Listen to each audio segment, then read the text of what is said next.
by in my opinion, a very special guest indeed, because I believe that in the last few years, he's rocketed to the top in YouTube in terms of making fantastic, entertaining, informative, and above all, musical videos. And that is a Mr. Alex Ball. And here he is. Hello. What an intro. I don't know if I can live up to that. Well, thank you so much for joining me. I've been looking forward to me. Now, a little bit of we're just going to a little bit of backstory here. I've not met Alex in person before. In fact, yesterday was the first time that we ever have actually spoken, albeit digitally, although I've been aware of each other for a while. But last year, Alex was one of the invited few for the Thomann synth reactor that didn't happen because of blasted COVID. So gutted. Yeah, so we would have had we would have actually met in person, and that did that beep just come through? Yeah, I heard a beep. Yeah. Right. Rah, rah, rah. Anyway, sorry. But we would have met in person at Synth Reactor last year, as you'd have met in person Bo Beats and Cuckoo and Mark Doty and a whole host of people. Gosh, amazing people. So sadly, that didn't happen, and sadly, it's not happening in the same way this year. Although Thomann are doing something, there will be an announcement soon. Although not a physical thing again, but something will be happening, and something that I'm going to be involved in. Right. What I'm going to do, though, first, before we get chatting, I just want to check in with the chat room to make sure that everything is working hunky-dory and that we're streaming and everybody can hear and all that kind of stuff. Because actually, on my show on Monday, my Eurorack show, for some reason, I had it freeze a few times. So just check in to see in the chat room to see if anyone can say hello just whilst we are getting this live stream up and running. Yeah, because my little doobry, let's get you back there. My little doobry that I use to see the live stream doesn't seem to be working. Something has changed. Yes, everything is cool. Thank you, everyone. Thank you. Yes, wonderful. We've got an audience. And what a lovely audience it is. I really would like to take you home with us. I really would. However, yes, okay, brilliant. I think we can jump in and have a fun old chat. So, just a few things first, and that is, if you're new to the show, welcome. This is the Gaz Williams Show. I go out on a Wednesday night, normally 8 p.m. Made a little exception this week for Alex for family reasons.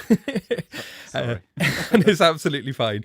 But I'll be back on Monday with my adventures in Eurorack at around 10:30 UK time GMT. So please tune in for that if you're interested in following my fumbling exploits in that murky dark world of Eurorack. But my Wednesday show really is my kind of, my variety show, and having somebody like Alex join me, I think makes perfect sense.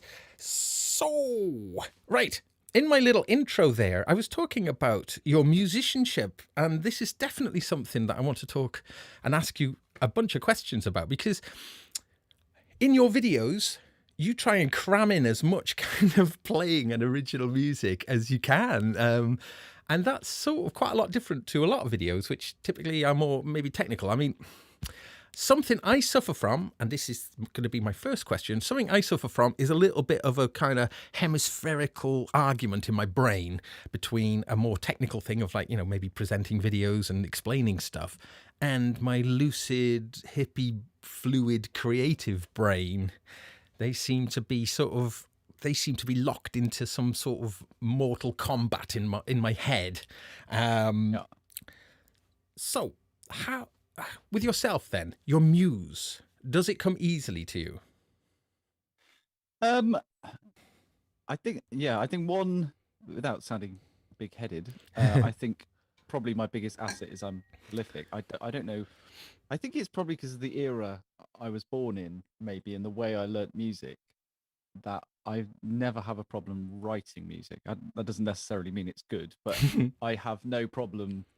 I don't really get writer's block per se, and I think people have asked me about this, and I think it's probably because of the way I learnt on instruments and learned it's just the way I was introduced to music.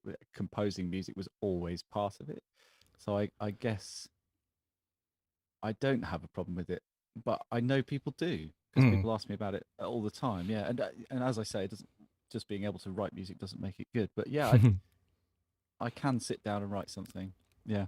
No, it's good. I mean, specifically meaning when you're kind of in the flow and you're having, you've got cameras and various other things that are technical considerations going on, then to actually, to find your muse under those situations. It's okay. Sorry. Well, the way I make videos is very different to the way that you make video. I mean, I'm amazed by the way other people make videos because I can't fathom the pressure you put on yourself to do things live. But I don't do things live, so I work something out, and once I've worked something out, I'll film it. And yeah, there is a consideration, like you said, and I think over the years of doing videos, I've tried things and tried the opposite. Then and you work out. And I think the balance I've come to now is if you do something that shows something in isolation, so it's like this is the raw thing, and something simple that shows something off with a bit of musicality, then that gives people an idea, and then that gives you license later in a video to then do something where you go for it. I think you can do both, I think. Nice. Yeah. I mean, I think one of my hang-ups is I've got like I've always had a really high standards, and with the music that I've released and been involved in, I've always, really striven. Is that a right word? Striven, strided. I've striven for. I've always set like very high quality thresholds for myself for my actual music, rather than my sort of doodles and stuff. And I sometimes find that is something that holds me back a little bit. And I was specifically thinking about the was it the CS30, the Yamaha CS30 video that you did, and and as you're trying to explain the rather curious layout of the controls, rather than go through it a la loop pop or something, in a very kind of methodical way, you kind of turn it into some sort of vaudeville song and sing a full explanation of the controls. How did that come about? That was So again, it's all experimentation. I think it's good to surprise people as well. Yeah. Because I don't think anyone was expecting me to do that. But I have a thing for that kind of era of music. The earliest videos you'll find on my channel are recreating stuff from the 1950s. Like not synth stuff at all. Right. Like 50s light. I have a big thing for 50s light music. Right. It's just I could talk. It's amazing. It's amazing. It really is. So I filmed myself explaining what the synth does, and because it's quite complicated, it's like the top of the line mono from that era.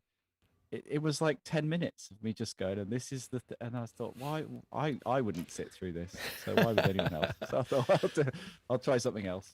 Turn it into a song. I'll turn it into a song. That probably is the only sort of explanation of a synth panel song I think I've ever heard. I'm like, it's a niche genre, but maybe we should make it a thing. Yeah. So recently, something that you've been, I guess, employed to do is make the video manuals for the. It's just out of shot here, but mine's over there. The Isla S2400. I should get it in shot really for context. So I go and get mine. If you can, product placement. Yeah, that thing there. Now, I'm sure most of you are familiar with it already. That is the Isla S2400, which is a sampling drum machine, ostensibly, but not restricted to drums. And what's quite interesting is that Alex, he's back. Rather than, right, I can hear you again. There we go. Oh, there it is. It's built like a tank, isn't it? I mean, the build It really quality is. is It's something funny. else. Someone posted in the forum the other day, and they said, "Is this built very well?" And I was like, "Yeah." Oh yeah. I would throw that down a staircase. It's Yeah, crazy. yeah. It is it's the first thing when you feel the heft of it, and actually the feeling of the buttons and actually the faders, everything just feels like it's totally top notch, doesn't it?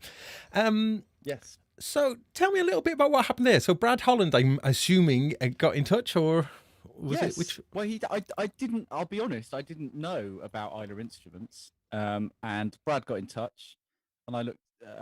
So I looked up and I found this. The story that they'd done chord bottom. Sorry, I'm gonna. My phone's on. I think it's my mates texting me and taking the piss out of me for being on a live stream whilst I'm on a live stream. Yes. I've got. So yeah. So sorry. Yes, he got. So I looked into it, and he said, "Would you be interested in doing a video manual? Because that's the joys of YouTube, isn't it? You can do a manual, but you can do a video manual." So I said, "Well, I guess I could." So we had to talk about it, and they're such nice guys. Yeah. And they really helped me through it. I didn't have a clue. But it was like my learning curve was very vertical. Yeah. But I mean, as a kind of video manual, you just can't help yourself, can you? Every bit you can possibly, you're getting tunes in there. It's decorating the video manual with loads of entertaining tunes. And I had to have a little chuckle to myself because, very quirky, very kind of English eccentric, I would say. And yet, that S2400 has got a lot of interest from some very heavy hip hop dudes who and I was just having a right chuckle thinking that they're going to kind of be quite exposed to some of your more eccentric musical things within the context of the video manual. Massive thumbs up for me for doing that. I think that was brilliant. But the thing is, I could, yes, I was well aware that there's a big, there's two big areas, isn't there? There's the hip hop era, and then there's the house stuff, particularly French house. And as I'm not known, I could do that. I could do a pastiche of it, but I'm not a hip hop producer, and I think it would be daft if I pretended I was. So I was like, well, it's not a hip hop. It doesn't say hip hop instrument on it. It's a sampler and a drum machine and a looper, and you make your music on it. So I was like, well, I'll make my music on it. And so I was, I thought I'd do that. And but what do you actually think about it? Do you like it then? It's fantastic. I do. Well, I think I tell you what, if you getting the job of doing the video manual for something is the best thing about earning a bit of gear, because I know where absolutely everything is on this. Right. I should keep it in the shot. Yeah. So I know where all the, what's in every single menu, and I know what was in the menus before they updated the firmware and all that kind of stuff. So right. And I absolutely love it because I know what it can do. But yeah, I guess that's the 1.4 privilege of doing it. Sorry, go on. I was going to say 1.4, the firmware, you put your video manual out, then the 1.4 firmware comes out with huge changes. So you're having to play a bit of catch up and then film additional chapters then to kind of cover the new features, resampling. Yeah, the coolest feature they added right at the end. I mean, they've added tons of stuff, but one of the coolest things is you can drop samples onto it over USB. So I just leave it connected to my computer the whole time, and then you can run a sample through the analog input filters at 26 kilohertz and 12-bit, and you can pitch it up as it's resampled. So it's like vinyl coming into an SP1200 basically. Nice. It's emulating that, but you don't have to get out a cable and route the audio back in, and then you pitch it back down, hit play, and it's just that goopy lo-fi sound. So it just for converting audio, it's genius. Oh, right. So I mean, one of the things that's quite unique about the S2400 is the fact that you've got these dual inputs. You've got a set of inputs if you want to record at 48K high quality, but then there's 26 point something K. So the other one you can still record at 48 and 16, I think, on the other one, but you can switch it to 2612. But more importantly, it's got SSI analog input filters on it. Input filters. So it low pass filters, so that it colors the sound. And that was done originally in the day on the original, the inspiration for the S2400, which is the EMU SP1200, because it was sampling at that lower sample rate. They put those filters in there just really to control the aliasing. Exactly. Yes. Yeah. But and on the outputs as well. And on the outputs as well, exactly. But that has been a big part of why they've been so sought after, because there is a particular nice quality the way that process happens. And yeah. So, but if you were to pick your favorite feature of the S2400, your most favorite feature of all, what would you say that is? I think the thing that was really eye-opening on it, because obviously, first of all, it's like it's like the best drum machine ever, because you can drop anything on it and manipulate all your sounds. So I was just sampling tons of stuff off my modular and, doing all sorts of stuff. Mm-hmm. But the thing that was probably the most interesting was they added envelopes on there, 3 envelopes, and you can go into multi-mode. So you have a track, and you have a level, you have a pitch, you have a loop and a slice, but you can also assign an envelope to amplitude, an envelope to a multi-mode filter, and an envelope to the pitch, and they're bipolar. And once you've set something up, so you can completely transform a bit of audio and have it bending all over the place and the filter sweeping all the time. But you can then activate multi-mode for that sample, and then you get 8 more of those. So you can then do that 8 times. So I did a demo in one of the videos where I just took 1 note out of a TB303 and then messed around with it 9 times and then made a whole bass line out of it. It was all contained within one track. Within the one track. And and I thought just the ability to have, okay, that one I'll go bandpass, that resonance, that pitch bend, that okay, the next one I'll do that, and just go just even with a single note. I was like, wow, the amount, considering that you can do this with audio full stop, not just one note, the amount of stuff you could play with there that's fantastic. I think that's one of the, as well as all the lo-fi sampling stuff as well.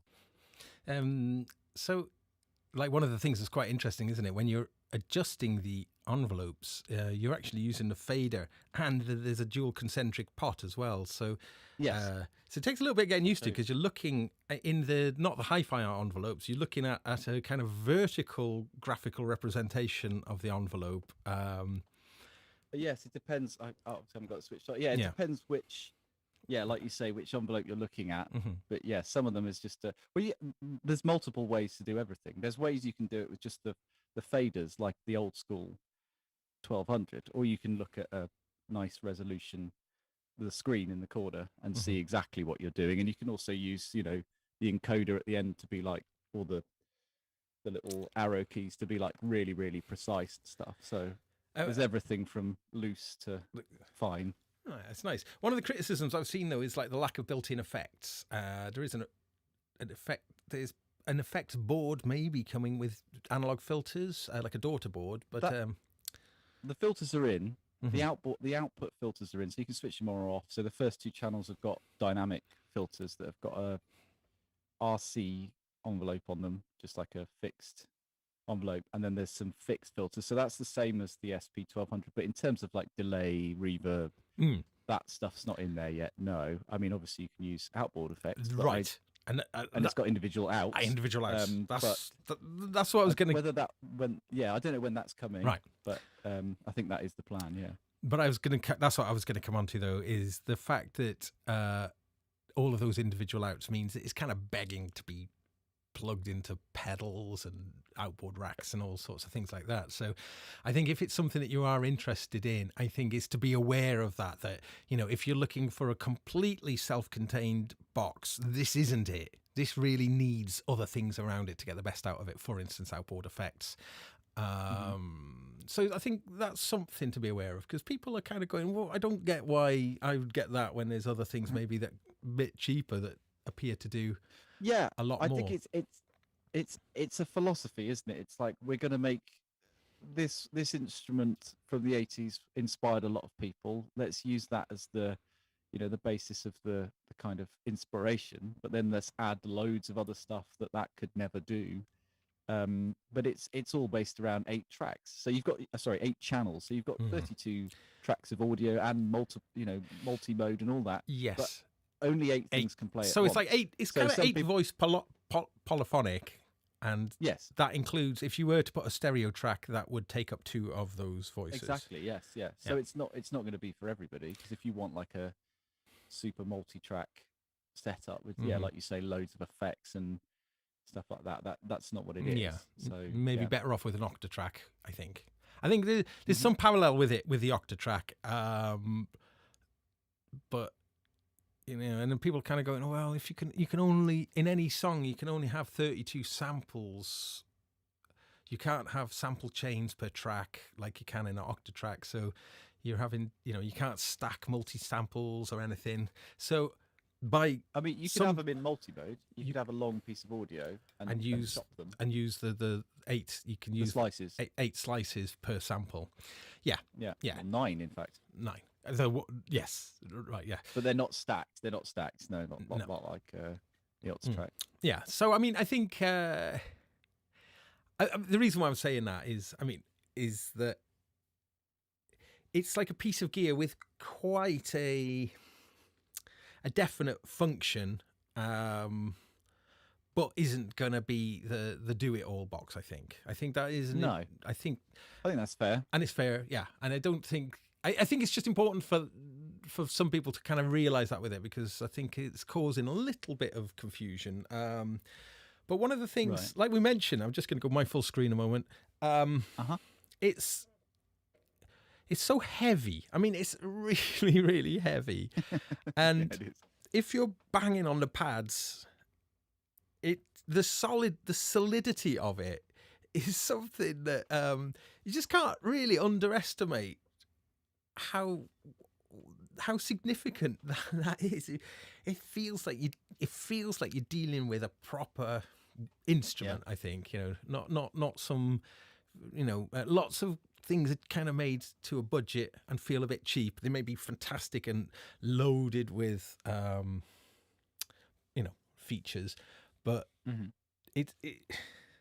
it's almost like that thing sits there. It's meaty, it's mean, it's kind of and I think that strangely is a quality into itself, that you approach it with a bit of reverence for its just physical presence and the way it feels. And I think that in turn will inspire a certain approach that perhaps you wouldn't do on I don't know. Do you see what I'm saying? I think somehow it's... I see what... Yeah, yes. You can give it a right thump, and you feel like you've got...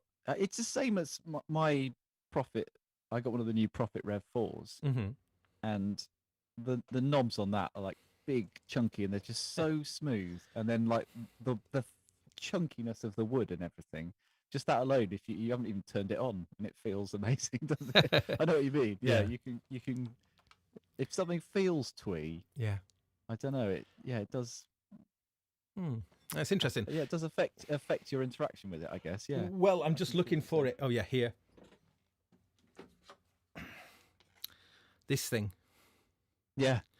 Is, it's like the most powerful step sequencer I think there is that I've experienced. The sequencer in it is insane. However, the form factor is a funny old thing. I mean, it is an astonishingly powerful piece of a kit, that is. Yeah. But it really does lack weight, and even though the converters are fantastic, much better sounding than the OP1, gotta be honest. And you can actually use OP1 sounds and samples and stuff in it, so you can do a direct comparison. I probably should do that sometime. However, it will slide all over the place. You really need to be... I don't know. It's a really cool thing, but it sort of definitely doesn't inspire a certain approach that the S2400 definitely does. Yeah, I guess it's horses for courses, isn't it? I guess they build... I mean, I've got loads of... I mean, even the old, like, Roland 303, TB303, I've got one of those. Yeah. That feels like I could snap that with my fingers. Yeah. But because it was a piece of budget kit at the time, that did a job. And I guess there's a place for kit that's affordable, and so you have to build it out of something affordable. Don't you? But yeah, I wouldn't throw that OP down a staircase, but I'd be happy to throw the S2400 down a staircase. Yeah, but look out down below, because it's gonna kill you. That'd be quite a cool way to go, though, wouldn't it? Just because there's a shout out to Ken Flux Pierce in the chat room, because I know that he's been involved with beta testing on the S2400. That man can hear things that no one can hear. He spotted something. He was in the beta tester group going, oh, sorry, it's American, beta testing group, saying that I can hear something in this. No one else could hear it. And they looked at the code, and sure enough, there was a little error. And it was Ken with his magic ears. Magic ears. Yeah, I've got respect for Ken. I can't hear that. Vladimir Pantelic. Vlad has arrived in the chat room. Vlad was the man who did the audio engine on the S2400. Nice to see you, Vlad. And yeah, great move. Sounds great. Synth Addicts. I'd love to be. That's the thing. When I speak to those guys, and Mickey as well at Optronics, and Brad, I just say, oh man, imagine if I could build stuff. I mean, it's astonishing, isn't it? Yeah. They're just like, oh, I just need a bit of code to do this, and they just cook it up. I don't even know how that's possible. Vlad is one of my Berlin party heads who I like to party with late into the night in Berlin. So we not at the moment, sadly. But yes, he's definitely one for the party. Right. Oh, so there's a few things in the chat room. Well, loads of interesting things. Actually, Synth Addicts going, Alex Ball, king of the mini docs. The humour in the movie soundtrack ones are great. Reminds me of Oliver Harper's movie mini reviews. Very thorough. Oh, yes. A few people have said that. Right. And when I can see that, yeah. No, I've not heard of him. Oliver Harper, so I'll have to check him out. He does like a review of, reviews of old films, and just kind of talks through what's good and what's bad about it. And he sounds really, I sound like him, I think is what it is. Ken Flux is saying, between the Hydra Synth, the S2400 and the Prophet 5, it's a renaissance of solid built gear. So yeah, because you definitely get that, don't you? Have you played a Hydra Synth? Yes. Amazing, fabulous thing, and solid. That, you definitely get that solid vibe off that as well. For sure. Yeah, cool. Ken Flux is saying the whole team is fantastic. So that's really nice. Yep. It's really nice that this has been a very publicly developed product, really, the S2400, more than anything I think I've ever seen before. Brad has been very open, discussing a lot of it, really, which... Very brave to do that. Brave, yeah. But I think it's a good move, really, because I think a lot of people are probably more aware of it because of that. And also, I probably feel a little bit more invested in it as well, because they've been, appreciating the development of it and all of the various stages. And one thing Brad, because Vlad and Brad. But one thing Brad said was, the build of the chord bot, it's very serviceable. It does a good job for what it does, but, I don't know that you'd necessarily single it out for build quality. He felt he needed to atone for that and kind of go in the other direction and make something which there's no question about the build quality. It's sort of it's definitely built to last, and that is really, it's definitely something that feels you get it out the box, and just as I say, lift it up and like, bloody hell. Boom. But then it's just like, okay, this thing's here to stay. This is not. This is going the distance. So I'm going to be interested to see what happens over the development period of it. I mean, it is out and it is functional, and there's been lots of bugs squashed in certainly in the most recent update. But we'll move on from the S2400 in a minute. But my last question on that really is, what would you like to see implemented in the S2400? Knowing there's some developers in the chat there as well. I can really screw them over now. Yes. I think something that is, as I understand, and sorry if it's so Vlad if it's not, as I understand, they're working on USB audio so that you can lob your files over. I think and use that as an audio interface. I think yes, yeah. So, that would be handy. yeah. I like that idea because then you don't have to get out loads of cables or record things one at a time. So yeah, that would be really cool. Yeah. Some out so if they can get some effects on the outputs that you can just throw in, that would be just for quick jams when you just want to do something quickly. It's always fun to just have. But I mean, the big thing that I was hoping they were going to do was that resampling thing, which they have. So They've now done. Yeah. I'm loving that. I'm just resampling everything. It's like I want a lo-fi version of everything. Yeah.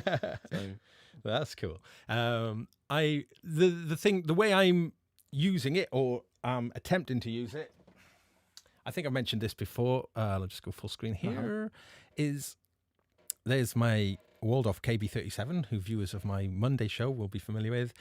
So I'm taking the audio outputs of that, and it goes straight into that. So, and then that goes out into the mixer. And then it's all synced up. And then I'm using it as a kind of real-time looper. And then when I get something that I like and it's looping round, then saving the loop as an audio file and then sort of bringing that in as a kind of as a sample to be triggered, and then to start building tracks, sample. My biggest kind of drawback with it right now, though, is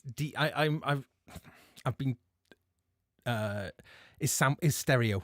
It uses up the channels pretty quickly when you're when you're dealing in stereo, and I think I just need to start sampling more in mono. But I've been, as people who've seen on my show on Monday, I'm just using such a lot of stereo stuff in that particular rig. So there's a little bit of his Achilles heel in that, it has got 8 tracks, so 8 tracks becomes 4 tracks, obviously, if you're dealing in stereo. So, but however, I'm just playing around with the workflow because I'm trying to get it as fluid a thing as I like, so I can really dial in the patch, get something that I really like, and then sample it. And I'm going, I haven't even delved into the 12-bit 26K sampling. I'm just loving sampling at full range 48K. Yes, you don't have to go lo-fi. No, it's there if you want it. Yeah, some of the other stuff that's cool on it is like all the MIDI implementation that came in, so you can like have a sample across the tracks and then play chords with a keyboard on USB host, or you can of course it's got USB host.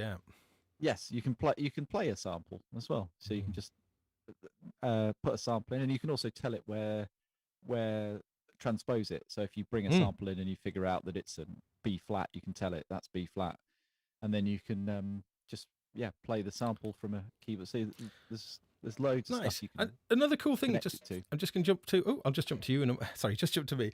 I can't really see here, but just above the pads, there's mute and solo switches. Yeah, and you can go into a special mode in the sequencer, and then those mute and solos become, because there's 2 per 8 tracks, so that means there's 16 of these buttons, so they double up as a kind of 808 style, typical 16-step sequencer as well for, but you can do pattern lengths up to 99 bar. Yeah. So it really starts. You're not going to run out of that stuff. Yeah, it starts to pull away from other things in that way. Yeah. There's also a step program, so you can go in and there's like a really tiny version of a digital audio workstation. Right. And you can see all the steps. You can see all the triggers on a step, and then you can go in and say, I want to edit a parameter of that trigger on that track on that step as well. So it's anything from you can run it in TR mode and just have it like an 808 or something if you want, but you can go super deep if you want. Yeah, okay. So we'll move on from this, but what's certainly a really exciting product that, great. Okay, right, let's move on to something that I've been dying to ask you, and that's about your musical influences, and I think what we'll do for this, because it's a big topic and there's going to be lots of juicy bits, let's roll back into the young Alex Ball's mind. What was the first piece of music that you heard that was like something that really flicked a switch in your brain? You know, what set you off on this path? Yeah, I think the earliest memories I have of like being aware of music was my dad had a record player and he showed me how to put a record on. And we were living in Sheffield at the time, so I'd have been younger than 6. And he had Sergeant Pepper's, which would have Ah, been an original. And I remember that was like, what on earth are these sounds? It was yeah, just so the Beatles, yeah. yeah, which sounds like a cliche, but that was the record he had. And also Sgt. Pepper for me he too. had the Star Wars soundtrack, Yes. which was just like I was obsessed with the Imperial March. Ah, And then classic. Cliff Richard. He had a Cliff Richard album, and I just remember it was a white sleeve, and Right. it's got like him on his tiptoes. I think it's his legs, and it's got Carrie on it. And I used to love Carrie. Carrie don't What's that called? live here Yeah, anymore. That's his kind of disco. That's Cliff at his disco peak, I think. Yeah. Yeah. So those are the 3 records I distinctly, vividly remember listening to those records So- on a set of chunky headphones with like a coily cable. Coily cable. Yeah. So the Cliff Richard sort of renaissance starts here now. Just want to shout out to Mr. Dan Moore in the chat room, a former guest on my show and a member of the absolutely stonking Modulus 3. That's a band to check out. Honestly, phenomenal. Really, really great. So I just saw that Dan is there. So hello to Dan. I did a show with him. Well worth checking out. Very, very interesting musician. And honestly, just one of the best musicians I know, really. So good to see him there.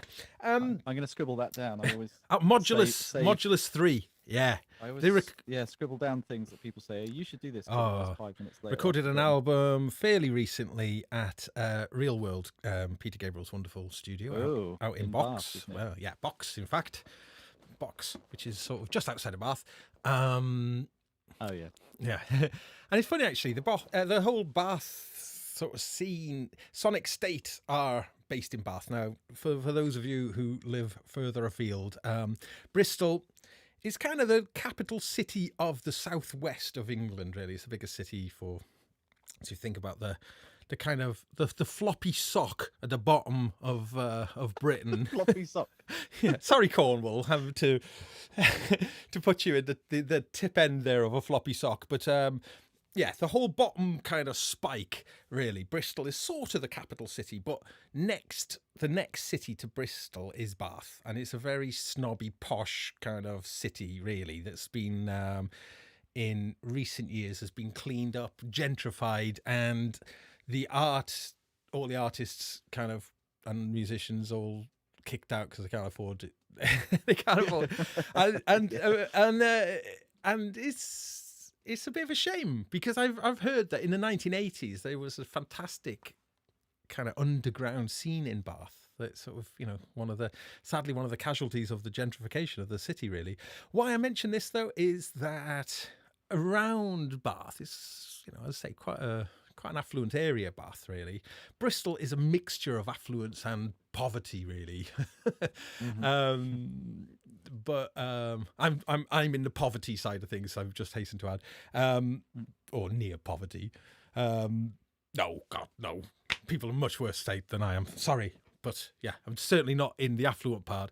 But Bath had this amazing scene, and a lot of that was a lot to do with Real World and musicians kind of gravitating towards this thing, and a really interesting, very musical thing, because obviously Real World, with its own label, releasing all sorts of interesting music from around the world and presenting it in a way that wasn't sort of that didn't have a cover like it was on the front of National Geographic, so just if it was something from Ghana or somewhere in Africa, they would have really nice contemporary artwork. It would be presenting this music as contemporary music as opposed to kind of world music. Right. And obviously Peter Gabriel, instrumental in setting up WOMAD, the essentially Festival of World Music, for want of a better term. I guess it's I can't even remember what WOMAD stands for, but something like world music and something blah. But I mention this though because Sonic State being based in Bath, and my connection to Sonic State goes back 10 years now, since I first appeared. No, nearly 11 years. But like Nick Bat, you sort of kind of realize he's been really involved in a lot of the scene that was very prevalent there. And Tears for Fears, Tears for Fears were from Bath. Oh, of course, yeah. And they were, an enormous band in their day. And here's an interesting thing. I know some of you know this, but the great Will Gregory from Goldfrapp was the sax player in Tears for Fears. So yes, I find that really interesting. Yeah, it's weird, isn't it? I feel it connects up these different eras, Anyway, that is a typical sort of weirdy digression of mine. I'm going to get back to you. Fine. And we started then by saying, so Sgt. Pepper and its beautiful array of textures and layers, and that kind of is a anything goes album, isn't it? And obviously, clearly one of the most influential albums of all time. But what would be your takeaways from that? I think because it's so eclectic, isn't it? Yeah. I think it was like it taught me that music could take you places that you weren't. I think that's what we're in India. Oh, we're at a, an umpar thing. Oh, we're it's rock and roll. Oh, it's an old time tune that sounds like your grandma wrote it. They just go all over the place, didn't you? In a convincing way. With and Without You isn't like the sort of token sitar like maybe it is in Norwegian Wood. It really is taps into classical Indian music, and it's a cornucopia, I think, would be a fair term to use. Mm-hmm. Okay, so moving on from that then, and as you're getting into your more, kind of rebellious teen period, which way did you go there? Right, yeah. So I started guitar about 11 years old, and a guitar had come back in the early 90s. So I remember Green Day's first big album. Yeah. Which was that Dookie? 1,039 smoothed out slappy hours, I think. Then there was Kaplunk, and then it was Dookie. Okay. Yeah, so there's a version of Welcome to Paradise on an album. I think it's on Kaplunk before Dookie. Yeah. And I saw them do their first British TV appearance. Mm-hmm. And Placebo as well, thinking about it. Oh, yeah. Yeah, which is funny because they're still going, isn't it? And people are still getting into Green Day. Anyway, so it was Green Day. It was Metallica, of course. Is that around the Black Album? Yeah, obviously Enter Sandman was what gets you in there. Yeah. And then, I got into loads. Britpop was big, wasn't it then? So, yeah, it was just loads of the guitar stuff, some of it heavy. Then new metal happened, and was Nirvana, there any... sorry. Oh, I don't forget Nirvana. Flipping heck. Nirvana, yes. But was there any kind of musician who, like a kind of maverick musician who stood out to you from that period? Somebody maybe who you aspired to be like? Maverick. I mean, I was I've forgotten to mention I was massively into Queen. That's another band who just do absolutely anything. Yeah. And the with total confidence. It's Freddie's voice, isn't it? Yeah. Strings the whole thing together, so it always feels like them. It's like Bjork as well, isn't it? Yeah. And so that was one. The other, I was a massive fan of Crash Test Dummies as well. Oh, really? Who also do that. It's all there. I've got loads of their albums. Everyone knows the big ones. Yeah. But it the was big always one. The big one. Yeah. But they did loads, and they're awesome. Are they? I've yes, totally overlooked them. Totally overlooked them. In the late 90s, they did an album with Greg Wells, which must be when he was early on producing, and it's like a really weird, like, kind of trip hop metal cross. I can't. It's called Give Yourself a Hand. Go and look at it. Look it up. Okay. But Interesting. It's his voice, because he's just got that completely bizarre voice that just ties the whole thing together. Yeah, so I guess it's okay. bands who do whatever they want but tie it together. Blur were a bit like that as well, I guess. Yeah, they were all over the shop, weren't they? Yeah. Stylistically.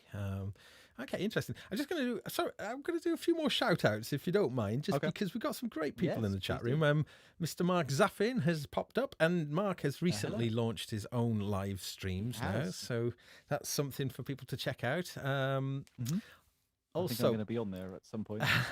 Inverted Popes, who, I've got to be honest, it makes these amazing videos. At the moment, I'm filming this video. I say filming, I'm going to be filming it later, using the Moog trilogy of semi-modulars. And he does some fantastic stuff using those and other things. But and also Mr. Mark Weirtz as well. He's got a really nice YouTube channel.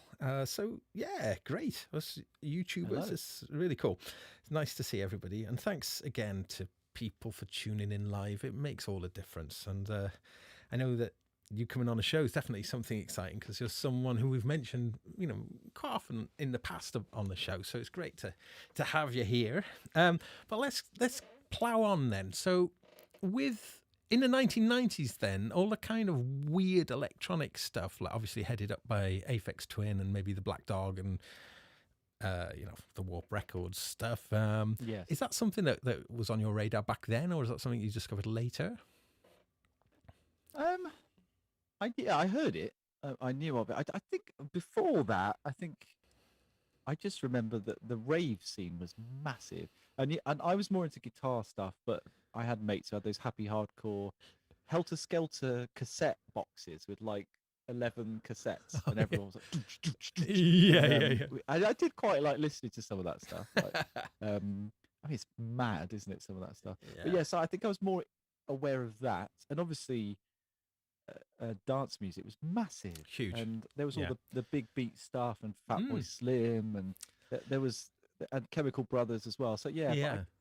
Aphex Twin and Warp, I was aware of, but I probably didn't listen to till I was older. I probably didn't understand it. A little bit younger than me, I believe.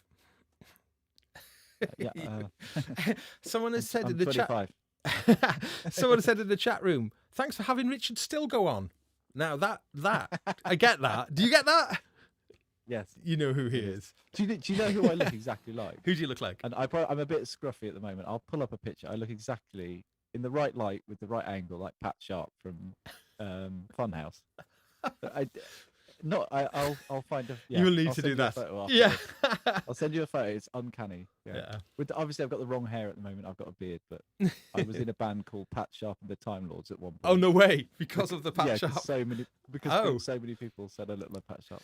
I mean, who do I get? I get Karl Marx quite a lot. Karl Marx is the one who's the most. But there is a few photos of Karl Marx where we got the same brows, and the way my beard, I've actually been cutting my beard a little bit because it grows exactly the same as Karl Marx's beard, you see. So someone sent a photo of me and Karl Marx, and like they'd managed to find like a still of me in the same pose as Karl Marx, and it was like, oh, I get that now. Hagrid, yeah, Hagrid. Boring. I don't like being called Hagrid because I think that's a cheap low blow, Vlad. So yeah, I don't mind Ron Wood, Roy Wood. Ron Wood, yeah, Ron Wood. I think that would. I don't get the Ron. I don't get called compared to Ron Wood very often. But actually, Roy Wood. I did a gig in Bristol, not Bristol, in Birmingham with the Charlotte Church Pop Dungeon. And I wear ridiculous outfits in the Pop Dungeon, like really ridiculous, skin tight gold lamy sort of pants and a big cape and that kind of thing. And I did a gig in Birmingham and went back to this kind of late night after hours in this pub, and these guys were like that. I am the reincarnation of Roy Wood. I think the cape and all of that stuff was definitely helping in that way. But I don't mind that because Roy Wood was. Yeah, amazing. Although, he fairly notoriously awkward bugger as well. Bleep. Hagrid. Everyone's having a laugh about that. Right. So, So I guess we're coming out of the 90s now and into the cultural desert of the noughties. Which I guess was your era more so than mine. What was the first important album of the new millennium, in your opinion? Of the millennium? Yes. Blimey. Now you're asking. I don't know. I think into the early 2000s, I think I started getting interested in doing also. I think I stopped buying. Stopped. Yeah, Right. I stopped. You paying started attention to buying what was in the instruments. charts. I just stopped buying albums. I started buying all sorts of stuff. Like I Mm. got quite into classical music and stuff. Ooh. Yeah, I'm the wrong person to ask what was the influential record of the. I discover things like 30 years after they're out. I'm terrible. Yes, I think it's. I'm so stuck in the 70s. I really am. Late 60s, early 70s. I just love that era so much. However, there's a growing movement now to stop listening to heritage acts on Spotify, on the streaming, and stop giving those old codgers the tiny bit of money that's in the pot. They have made their money over and over and over again, and they're kind of old Tory arseholes these days who can afford really good lawyers who put all the pressure on and stuff to make sure that they are still getting their money. And it's like, man, if you've made a load of money on your music, you shouldn't get any royalty for it, and that royalty should be diverted to new artists. It's quite a compelling argument, really, because it's that old thing of like the old guard, the people who have controlled the money are still controlling the money, and so this movement is just to go, if you've bought an album, I don't know if you can see in this view. Yeah, there we go. I got tons. I got about 2,000 CDs still here. I shouldn't, if I've got music on CD, I should listen to it on CD or grab it and listen to it from like a library and not stream it. And if everybody started doing that, because people are like lazy and will use the most convenient way to hear something.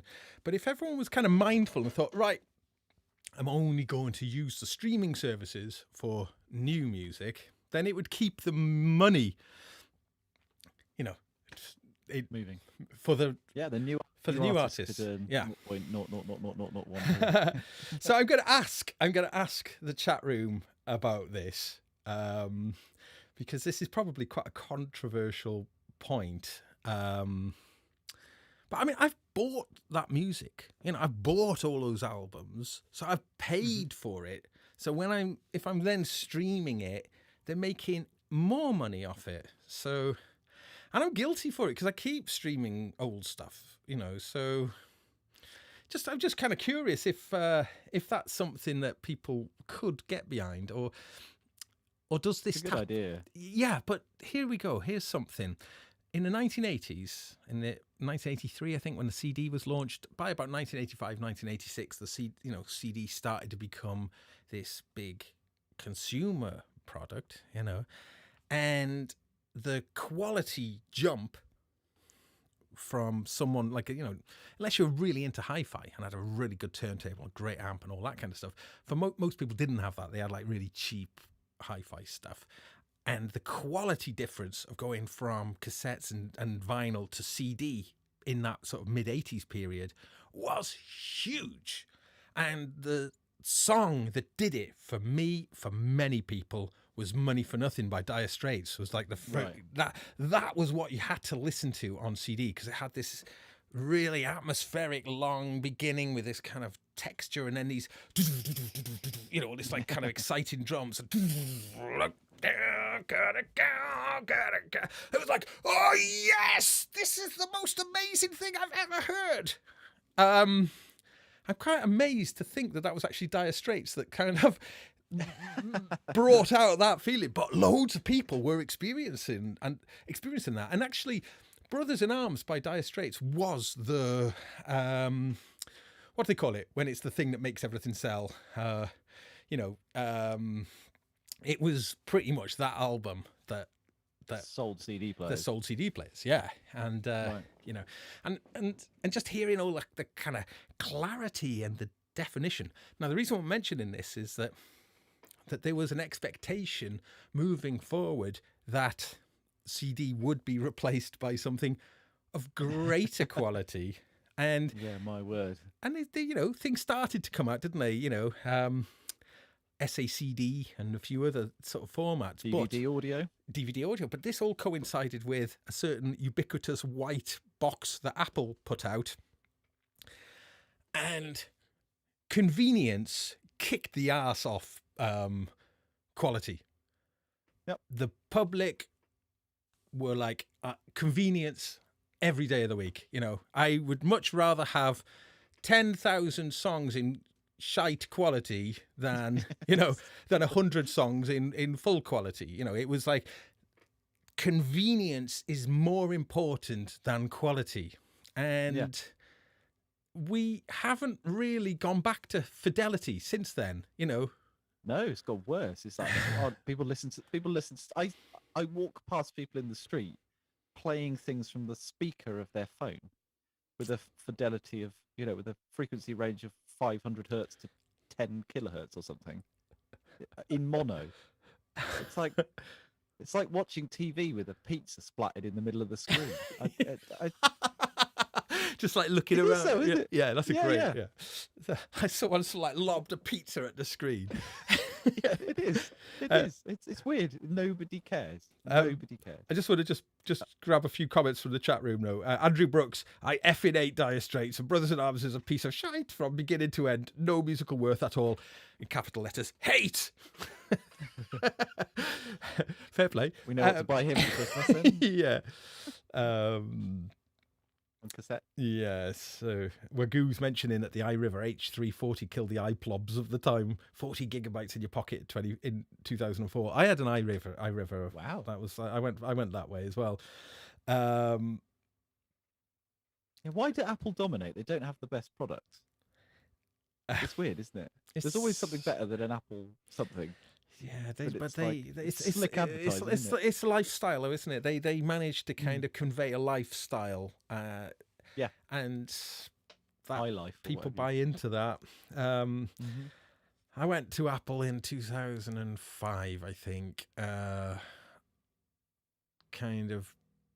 wasn't sure about it, but I've actually stuck on Apple since. But I do get conflicted by some of the things that they do. I mean, I still maintain that taking away the headphone jack was just a mean anti-musician ultimately move. I just got a new phone and it's a Samsung, but that's the same. There's no headphone jack. Well, they all follow Apple though. Then Yeah, it's like what's the most?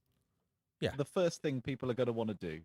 It's like their MacBooks. It's like right, what's the first thing people are going to do? Stick a USB key in the side of it. Okay, make that impossible and charge 75 quid for a thing that makes it. This is why I call them clag nuts. I call them clag nuts because it sort of flies in the face of this lovely white, kind of super clean, crisp Apple kind of aesthetic. A clag nut really is quite the opposite. I won't go into what it means. You can find out for yourself. I think it was chug nut when I was. Yeah, there's dangleberry, there's tag nuts, there's quite a few other things, but yeah, same thing. We know what we're talking about. It's funny in Sonic State.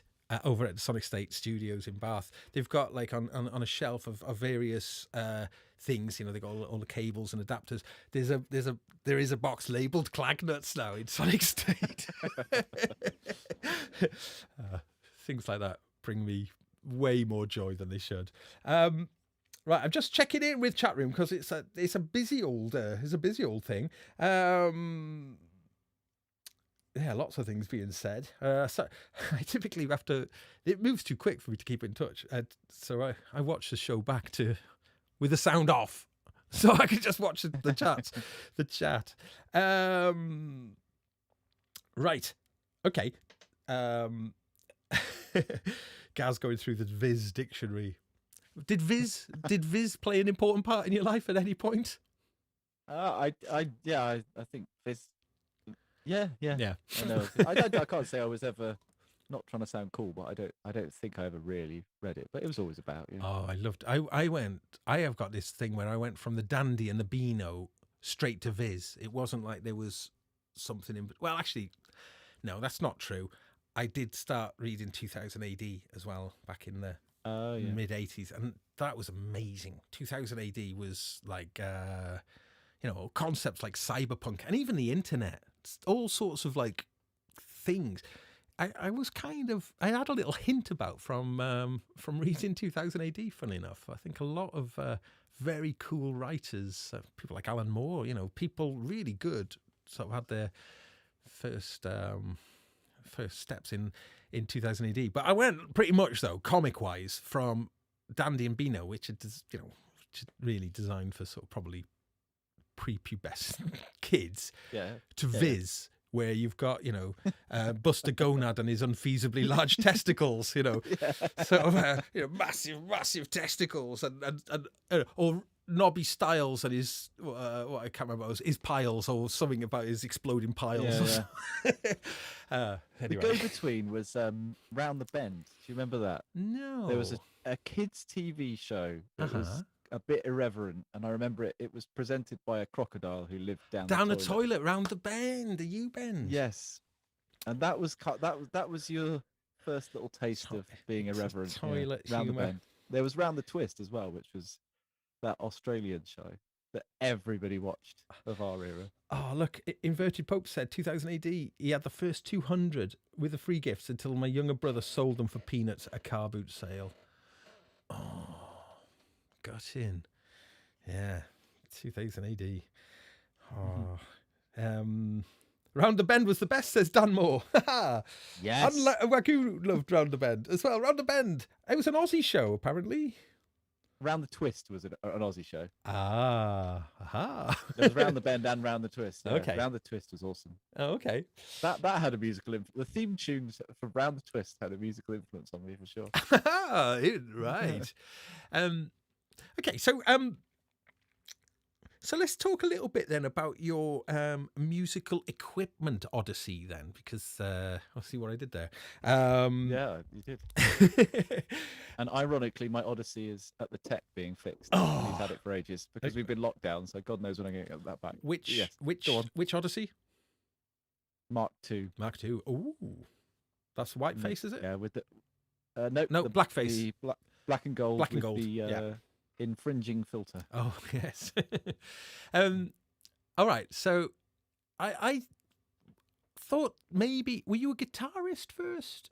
I am. Yeah. Yes. Right. I'm still a guitarist. I'm not a keyboard player. So you would identify more as a guitarist than a keyboard player. Yep. Oh, yeah. Interesting. That's kind of the odd thing about it. Yeah.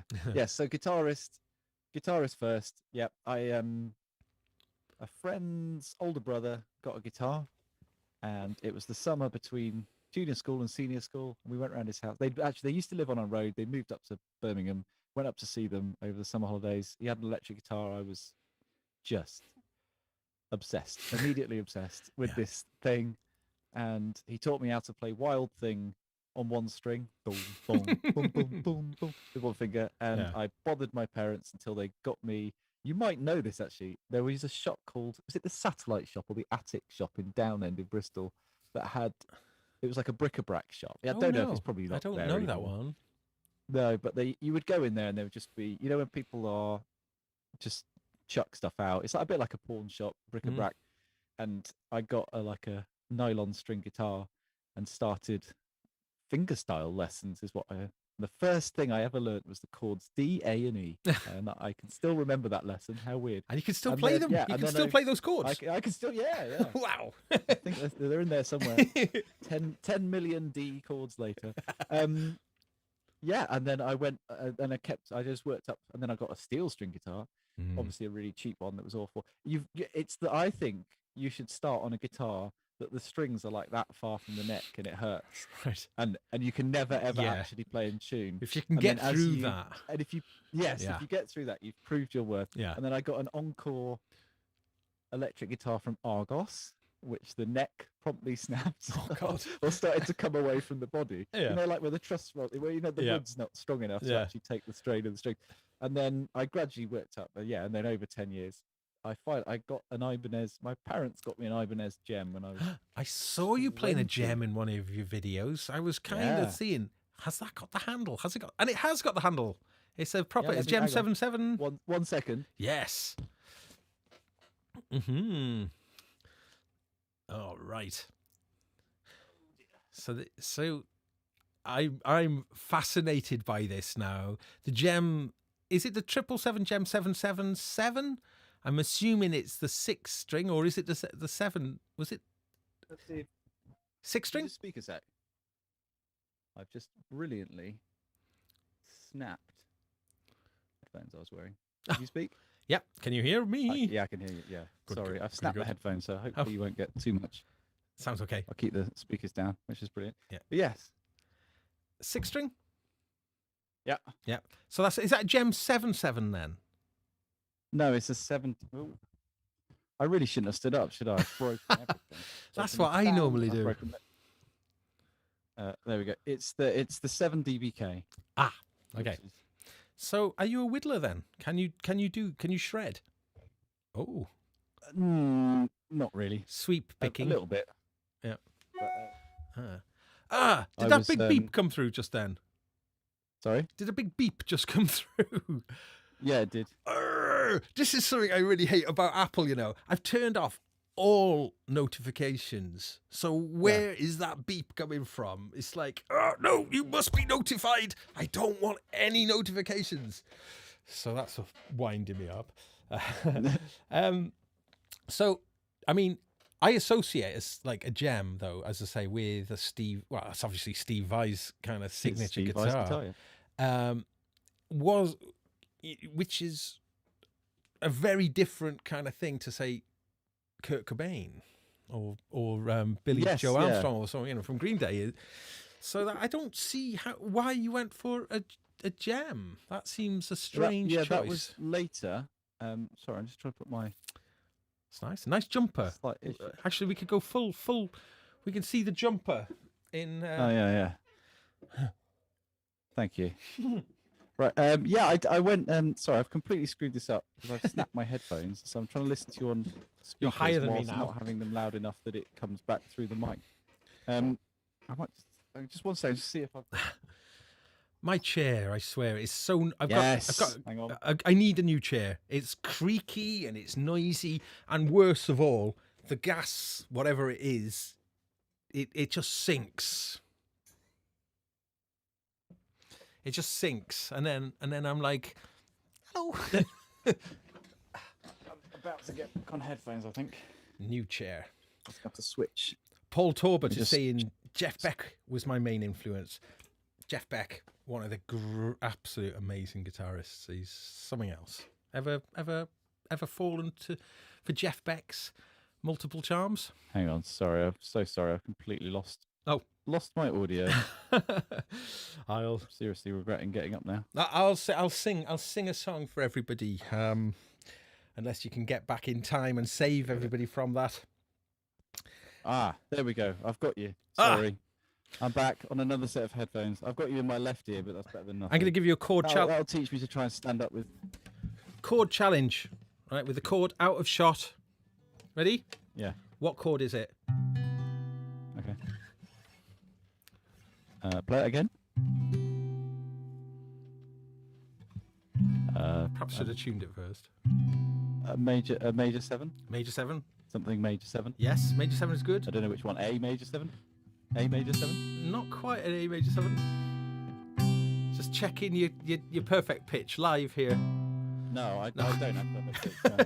Right, we've just ascertained that. Here we go. What do you think Something. those two silver? What do you think those two silver dots are for? Any idea? Annoying people in the audience. Well, just catching a Reflections. light. That's a good reason. Any ideas? No idea. No? They look like batteries, like the little batteries. They you look get a in bit like flat batteries. I'm going to put this. I'm going to put this little question to our audience. What are those silver? What are those silver discs about? Does anybody know? B flat major 7. Yes, it was actually C major 7. Okay. Living here is saying magnets, and I will say yes, they are magnets. They are magnets. Right, for plectrums? No. Magnets, yes. LSD pills, says Vlad. No. What, magnets for your LSD pills? Or LSD pills in their own right? Well, LSD is magnetic, so I suppose it would work. Right. Yeah. Contact mic? No, not quite. It's. I was just curious to see if anybody. I did actually. This guitar I've had for 20 years and I love it, but these are they're super glued on. So I don't think anybody's going to get this. I was kind of curious to see. Okay.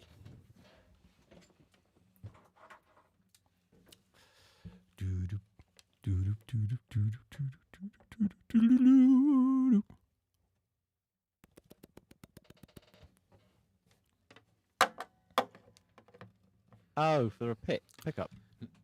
A submarine pickup. There we go. So what's that picking up? The bottom 3 strings or all of them? Bottom 2 strings. So you then can run that out through a pitch shifter and right. So I play in a little acoustic band called Chucky Egg. I see. And in Chucky Egg, I'm the only instrumentalist. There's like 3 a drummer, 2 percussionists, and a single acoustic guitar. So we're no bass player. So right. So that's what a submarine is. This right, is a submarine. Yeah, it's a submarine pickup, right. And made by Pete Rowe. Dan Moore is just pointing out. Yeah, who's a local boy, and it's a quirky looking thing. And the switch will make it either just the E string or the E and the A string. They actually now do one that goes across all the strings, and then you can choose which strings you want. So actually, I wish I'd have got one of them now, because you could just have your high strings going out, and that could go through some lovely effects and whatnot. There we go. You just reminded me. I'm really desperate to get my art avatar going. It's been an absolute mission finding the parts for it. But that's the guitar synth, isn't it? It's a guitar synth, but as well as the actual like pitch to CV is a bit limited because of the era, because it was so early, like 77. But the pickup, the hexaphonic pickup, which of course is 6 pickups in one, runs through it as well, and you can combine that signal with the synth, and it comes out in stereo, 3 strings left, 3 strings right. Oh, neat. And there's a hex fuzz on it, so it'll run I love hex string. Yeah, but through a fuzz circuit. But I still haven't been able to. I've heard recordings of it. It sounds absolutely wild. Yeah. But I've now tracked down 2 pickups for it. The first one I got, and I discovered that guitars had a wider string space in the 70s. So I got it and held it up to my guitar, and it was like the strings were this big, and the pickup was like. No. So I was like, I'm not gonna go and buy a 70s guitar just to because that would cost an arm and leg. And then I found another one, but that pickup weirdly came from a friend of a friend. Had an old Avatar pickup, and I was looking for one, and he sent it over, and it turned out he was Ace Frehley from Kiss. No way. Like, okay. But of course he had a Avatar back in the day. 'Cause, they could spend thousands of dollars on novelty gear, I guess. And he used it once, I think. With a guitar. But and then I had a mission finding the cable, and then that doesn't. Anyway, that's a long-term mission. But the idea of a guitar that you could strum and it would go EAD GBE. Yeah, that's interesting. Well, if you use this one, this is my old. Incidentally, this is an Ibanez Roadstar. Yeah. And this is the kind of forerunner to the Gem, actually.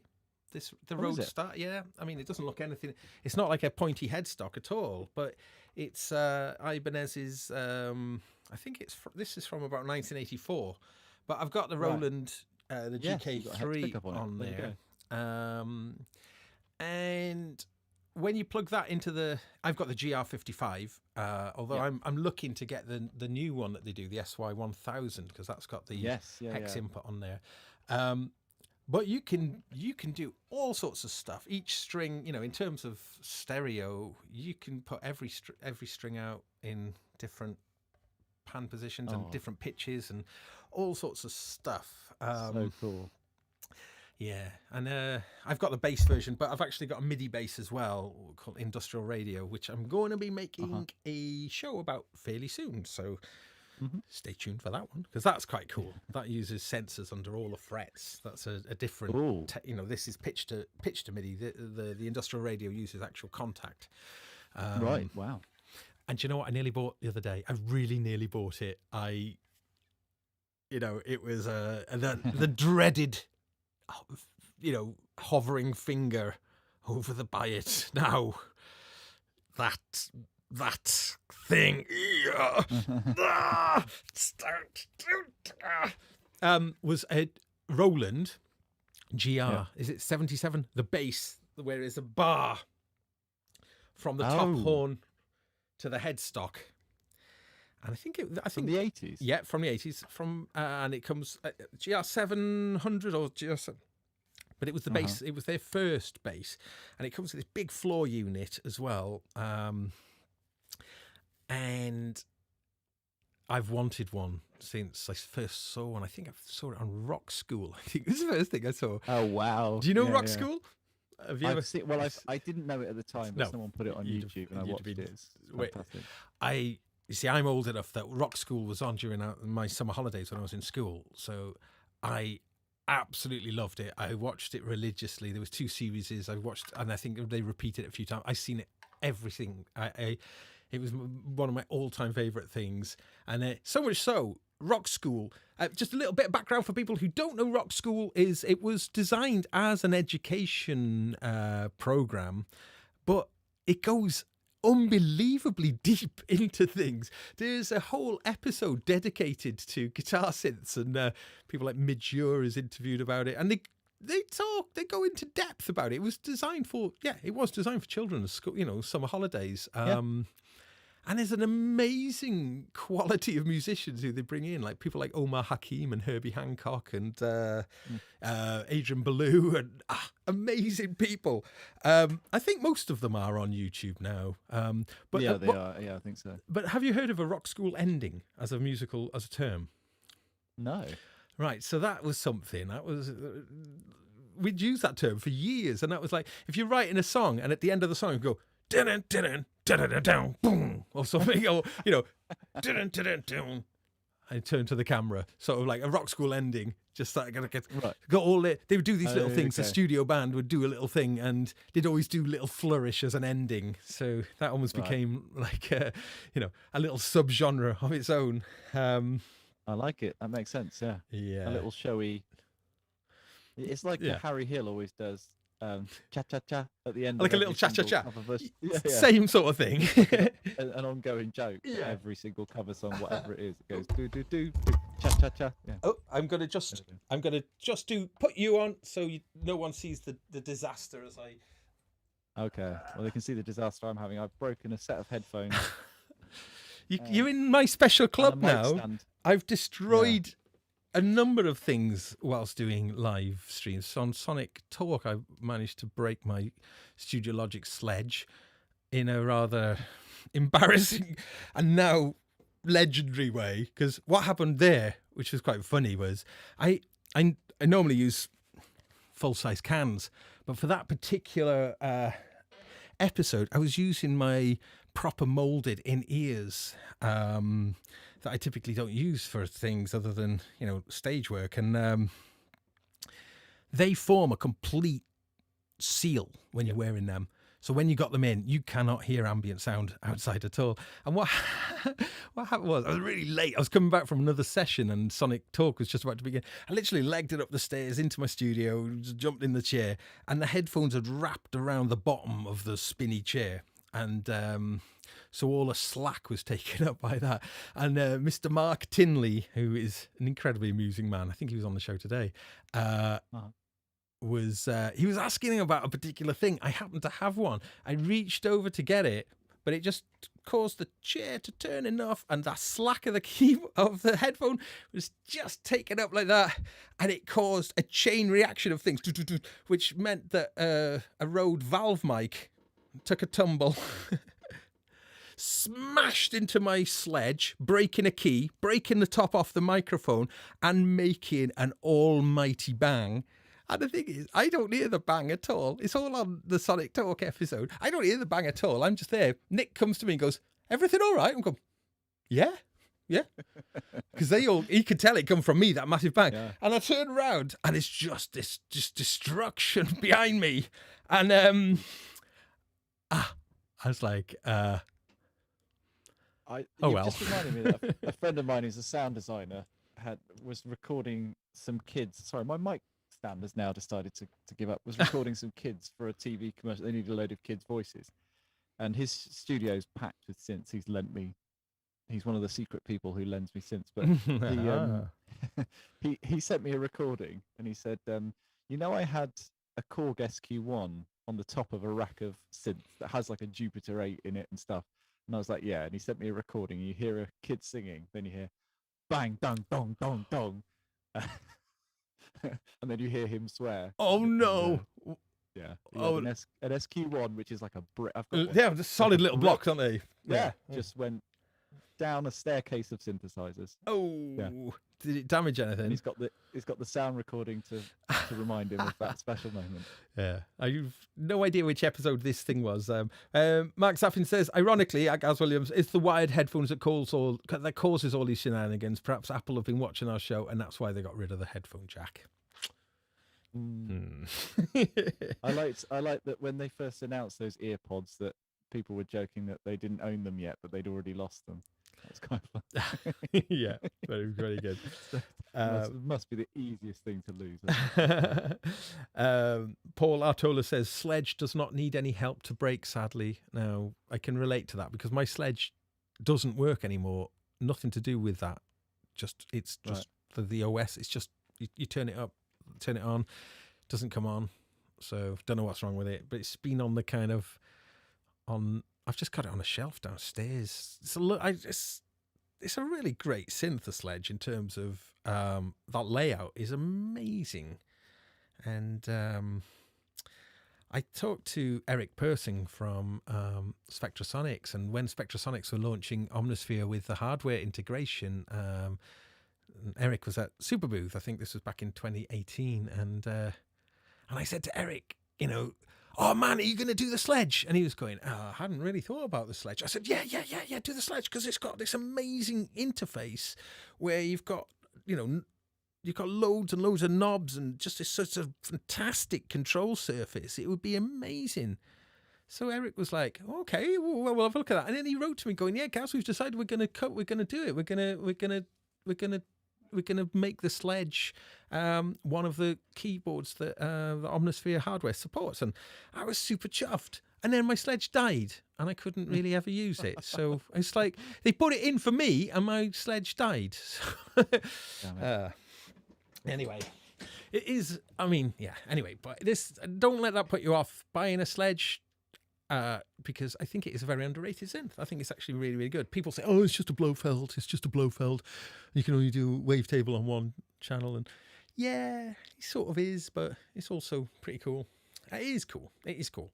And there's a little secret. You can boot it in. Or you can, it's not, everything is what you see is what you get. But there is the PPG filter if you know this kind of weird key combo.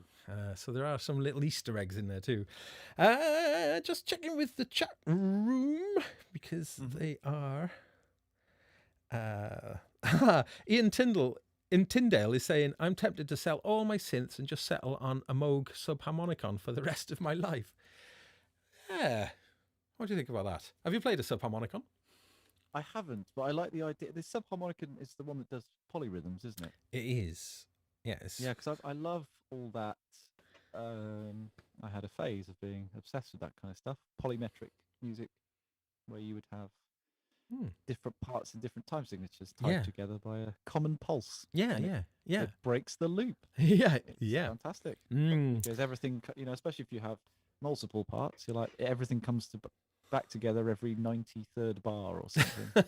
It's brilliant. Yeah. Oh, that's so cool. yeah, I like that. I've not played one, but the concept is really cool. I mean, you can do polymetric stuff I've got an Arturia Keystep Pro, and it's got 4 sequencers, and you can obviously set the lengths of each sequencer independently. Can't even have one in 5/8 and one in 11/16 and one in, and they'll all tie to a common pulse. Yeah. So I like the idea of an instrument that's based around that concept. Yeah, but I've not played one, but I would love to. Yeah.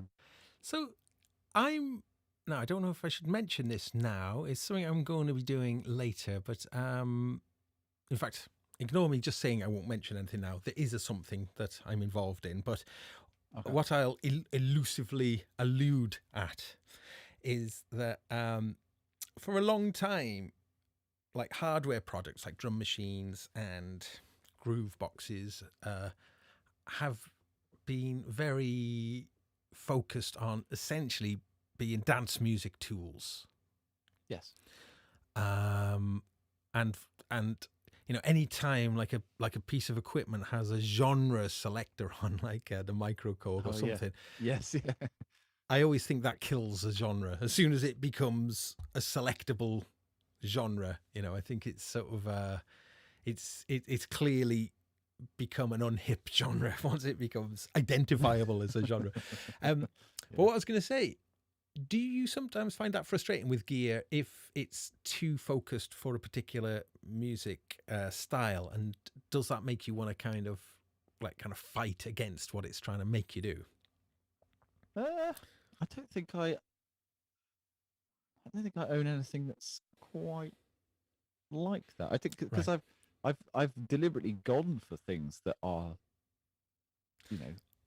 stereotypical of a genre. You've gone. I mean, you don't typically cover 90s stuff. It's more 80s and 70s stuff, I guess. I did do one.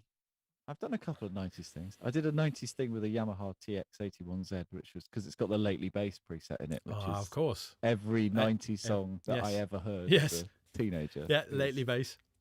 Yeah. Yeah. It's just I think what I'm talking about then specifically is a period of time which was probably starting from around the mid 90s rather. I think probably the MC303 was the first groove box with that term, and was the industry kind of slowly reacting to the dance music revolution that had happened quite a few years before, late 80s, early 90s. So then, I think they didn't understand it at all, and it took them a while to then catch up, but then started to really focus on making these things which were, kind of making sort of generic dance music quite easy. Yeah. I suppose why I'm talking about this is I think we're still dealing with a kind of an aftermath of that. And so talking about polymetric sequencing, for instance, things that get you off the rigid 4x4 grid. Yes. I think is a super important thing. And yeah, I think loops and 16-step things and 4-bar or 8-bar sections and stuff, it's a big problem. Yeah So it's so because gear is, like you say, is built around doing that. Everything's these blocks of fours, fours. And one of the bugbears I've had for years and years and years is that a lot of these products you can create patterns, but everything has to exist within with these borders. Real music things cross these borders, like a will go across a board, across like a bar edge. Yeah. But a lot of these devices don't allow that. So everything has to happen within, so if you move section, the next section, nothing can bridge the gap. It can bridge that from one bit to another. And quantization as well. Yes. That's not. It's funny when if you have a click and you play what feels like a swing Yeah. to a click, and then you look at it against the grid, it's not the same thing. Interesting. There's a mathematical swing, isn't there? Yeah. And then there's an actual human a swing, human and they're swing. not quite the same thing. Well, because I not think I don't think division. I think the musician isn't always swinging everything necessarily. They might swing a few notes. They might go a bit more on grid and then be a bit swingy on a certain phrase, as opposed to being always in that exact same. Always the exact same point. Yes, point. yeah. That's what I mean. Yeah, it's not. This kind of leads me nicely to something that I wanted to ask you about, and that is where the Billio did you get your funk from? Because when you play, especially on keys, you got a mean funk about your playing style there. Okay, thank you. I think I definitely gravitated towards funky styles. That was you asked me earlier, can I shred? And I have, I spent some time trying to learn sweep picking and those classic 3 note per scale, so you can go stuff. But the stuff that always I loved was grooves, and I loved Nile Rodgers and the way he played guitar, and I just and I know even when I was into guitar bands, I like bands like Incubus, who were just like totally funky. So yeah, I guess it's the bands I listen to and the stuff I used to learn how to play influences how you play, I guess. Yeah, absolutely. I've got a bit of a theory that kind of LA, which is a pretty funky place, contributed to a certain killing of the funk. And I can and evidence number It sounds one, like a Mighty Boosh episode. Evidence number one, which may be a little bit odd, is that Whitesnake, the British heavy rock metally sort of band, I weirdly think I supported them once. Whitesnake? Or I played in a band who supported a band, and they had ex-members of Whitesnake. You just reminded me. Yeah, Okay. they had ex-members of Whitesnake. Yeah, this is a long... Yeah, so you just reminded me. Well, if you listen... And I was... Oh, sorry, go on. Go on, no, you go on. The Deep Purple went through various kind of phases and various stages, and I have to mention that there is a documentary on YouTube called, is it Getting Tight, or something like that, Getting Tight. I think it might be that. Okay, that's named after a tune on the, is it the second of the David Coverdale Deep Purple albums? But basically, Deep Purple went through a bunch of phases, but they became like a funk rock band, one of the first funk rock bands. The James Gang had sort of been doing it, like Funk 49, great tune, but like Deep Purple, they always had a bit of a swagger about them, but they got really funky. And when Glenn Hughes came into the band, they were making virtually like funk rock, really, in sort of proto funk rock. But then when Whitesnake formed, which David Coverdale left from Deep Purple, took a few of the guys with him, those early Whitesnake albums have got a real feel and groove to them. And they went over, and I think David Coverdale sacked all the band and then took a load of kind of LA cats and did the 1987 album. And all the groove is gone, and it's all square snares and bah, bah, bah, and all that funky pocket gone. No. So just there, the Whitesnake killing of funk. Just think that's. I was going to say Extreme. That's the other. Extreme. Band Get the funk out. Extreme riffs. Yeah. Yeah. That's funky as hell. Yeah. Yeah. Just catching some of the comments. Coverdale did nothing for Purple for me, says Keith in Watford. But yeah, I just have to say though, this is a little aside. Deep Purple with Glenn Hughes, that era, there's this documentary, I say it's Getting Tighter or something it's called like that. It's a documentary, you can watch it all on YouTube, really is an astonishing story of rock and roll excess that is really something to behold. And there was a concert in 1974 was it? Yeah, 74, called California Jam.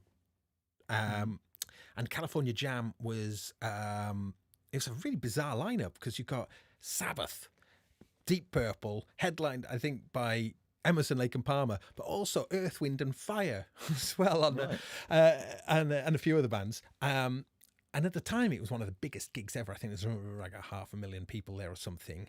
And Richie Blackmore, this was shortly before he quit Deep Purple. They were asked about playing it, and he said, "We'll only play it if we have the dusk slot, so we can have the nice, and then our lights come up and that is a really special slot to do gigs. I've done gigs where we've done that with Cal Hyde, actually, Underworld Things. We in Fuji Rock we had the dusk slot going from light to night, and then it's amazing. It's a really great. That is a great. So that was he stipulated that was like he will only do the gig if they have that time slot. Anyway, I think at the time festivals were still very new and it typically were chaotic, ramshackle affairs, and bands were a little bit, certainly ones full of egomaniacs like Deep Purple were, a little bit. I mean, yeah, unbelievable egos is terrible, really. But he was like, no. So anyway, they were doing the gig. It was a gig time, and they were expecting it to be this kind of shambolic affair, but it was kind of almost overly organised, too really, really well organised. And I think the stage had this kind of revolving thing, and they could prepare the band who's about to play on another stage, and it was like a mechanical process where they can swap the stage around, and everything was running really well. So much so that Deep Purple's time slot for them to go on was before the sunset slot, and Richie Blackmore refused to come out of his caravan. Richie, stage time in 10 minutes or whatever. It's like, so he barricaded himself in there, and people, come on, there's 500,000 people here, all waiting for the band. No, refusing to go on. And literally sort of held out in this caravan with all those people and everyone stressing and just refusing to leave the caravan. And did, fair dues, he stood his ground. But it's kind of funny because he instructed one of his roadies to throw loads of paraffin over his guitar amps and to light, and to at some point light it. One of his guitar amps would explode. But he obviously put way too much on it. And boom, it goes up. It takes a bit of the stage out, and I think someone lost an ear or something. Or it was. It's all in this. It's all in this documentary. Or if you're feeling up for it, the whole California Jam gig is there on YouTube as well. But it's total digression. Nothing to do with what we're talking about, other than it. I think this whole conversation is a digression, isn't it? It's like digression to digression. We'll come full circle. That is one of my trademarks. But it's just funny when you watch it. It's just like, there's like no way anything like that would ever happen today. It really is a kind of a moment in time. But like Richie, then, he lobs his guitar into the audience. He smashes his guitar and lobs it into the audience. It's like, it comes back. But then he grabs some of his cabs, and he just comes in and he throws his Marshall cabs into the audience as well. So yeah, stuff like that. It's really quite funny. Yeah, you wouldn't see that now, would you? No, no. Well, partly because the audience and the stage, is half a mile away, isn't it? That bit in between the stage. Yeah. And, I remember Ashton Court Festival. Oh gosh, yeah, that got massive. Didn't I it? remember seeing Top Loader at Ashton Court Festival, and earlier before them, there'd been several bands on. And before, someone had come out who was kind of warming up the crowd, one of the presenters, and they threw out loads of sticks of rock into the crowd. And people hung on to them when Top Loader came out, because they were like a pop band. I think they're a good band, but and they were really good live. But people stored them up, and the sticks of rock started going back. And I remember the guy, he had a big hair, didn't he? Yeah. He'd be like, dancing in the Oh sticks dear. of rock would be going. Yeah. And, They're quite a good sense of humor about it. But could you imagine that now? Just a crowd lobbing sticks of rock at a band. Sticks of rock. I know. Oh. Like, welcome to Bristol, sticks of rock. And yeah, I've missed loads of great comments in the chat room. There's almost too many to mention, but one I just saw as I'm flicking through it. Actually, Attic Hatch Sound said that Tommy Bolin played with the James Gang, then Billy Cobham and Deep Purple. He did indeed. So after Richie Blackmore left, Tommy Bolin stepped in. I mentioned about the James Gang, and Tommy Bolin is the guitarist on Spectrum, Billy Cobham, which is, classic mid-70s fusion album. Very funky. Getting Tighter. That's the documentary. Thanks, Geert. Also, speaking of Geert, there has been a number of requests for a certain Geert van. You might have to help me out here. Gert Van Schlanger? Yes. Yeah. To have the Geert Van Schlanger voice. Well, it's not a voice. Gert Van Schlanger is a different person. He's a different person. Yeah. So who is that person? He's not here. Yeah. Gert Van Schlanger's in Holland, and he can't get over because of the lockdown. Yeah. Okay. Sorry. Totally different guy. Totally different guy. Don't know. Yeah. Don't know why on earth that is relevant. But hang on, there was something I saw which was quite interesting. Ian Tyndale said that he has got the ARP 2600 that belonged to Roger Glover, bass player of and producer of Deep Purple. Very interesting. Welsh 2600. Welshman, Welsh bass player. Yes. So, like all the best. See? Okay. Okay. Just checking in with time. How are you doing for time? We good? We can carry on a little bit longer. Yeah. Oh, Simon the Magpie has he just joined? Yes. Is Simon here? Simon the Magpie. Hey, now you'd have met Simon at Synth Reactor. He's pure love, joy. I'd love to see what Simon would do with my Ibanez guitar with the monkey grip in it. I mean, he'd destroy it. He would destroy it. Yeah, no doubt. He'd do something with that monkey grip, wouldn't he? Yeah. There you go, Simon. Nice to see you, Simon. Challenge. Can you make something musical out of a whole? Oh, I like it. I like seeing a nice smile though through that hole. Is quite good. Oh yeah. There we go. Yeah, it's nice. And this one's got the. I don't know if you can see the. No, you can't see at all. The camera's too terrible. Those are screws. The fret markings are. Oh yeah. Oh, the screws. Like Phillips screw heads. Yeah. And then it's got a mirror for a scratch plate as well. Wow. Yeah, it's nice. And bobbled paint. It's got the classic thing that all guitars have, which is the back is worn off where your belt buckle. Yep. Oh, I got every guitar you ever own. The belt buckle scrapes the rash. Belt buckle rash. That's Simon's challenge for you. Mm-hmm. Simon likes holes, he says. Some holes, surely. I would have a little bit of Yeah, I would be a bit choosy about the holes that I would admit to liking. Dara M is saying it's the M16 of guitars. The M16 of guitars. Yeah. Mm. Do you know, I played a guitar. Well, I didn't play it. I saw it in a shop that was a machine gun.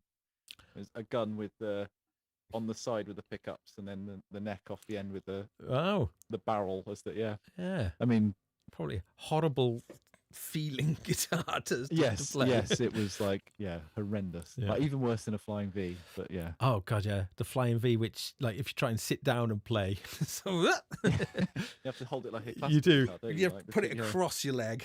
So yeah. I love seeing pictures of people because it came out in was it 57 or 58 or something, the Flying V. You see people sort of playing it back then, in a suits and very stiff, and lang dang dang dang dang dang dang dang. Yeah. I mean, Flying V, I've got to stand up for this, but it's not it's not to be played politely. It's a rude machine. I love those videos they're like Top of the Pops, it'll be like 60s, and you have the guitars that are up here. It'll be like and play it, which just looks funny. And then the drummers who have that old jazz style, so they look the grip, the sticks on the side, and if they're zoomed out, it looks like they're eating Chinese. With the noodles. Yeah. Speedometer, yes. Did you ever see Nigel Tufnell when the Spinal Tap did a little kind of comebacky thing in the 90s? He did an album. Yes.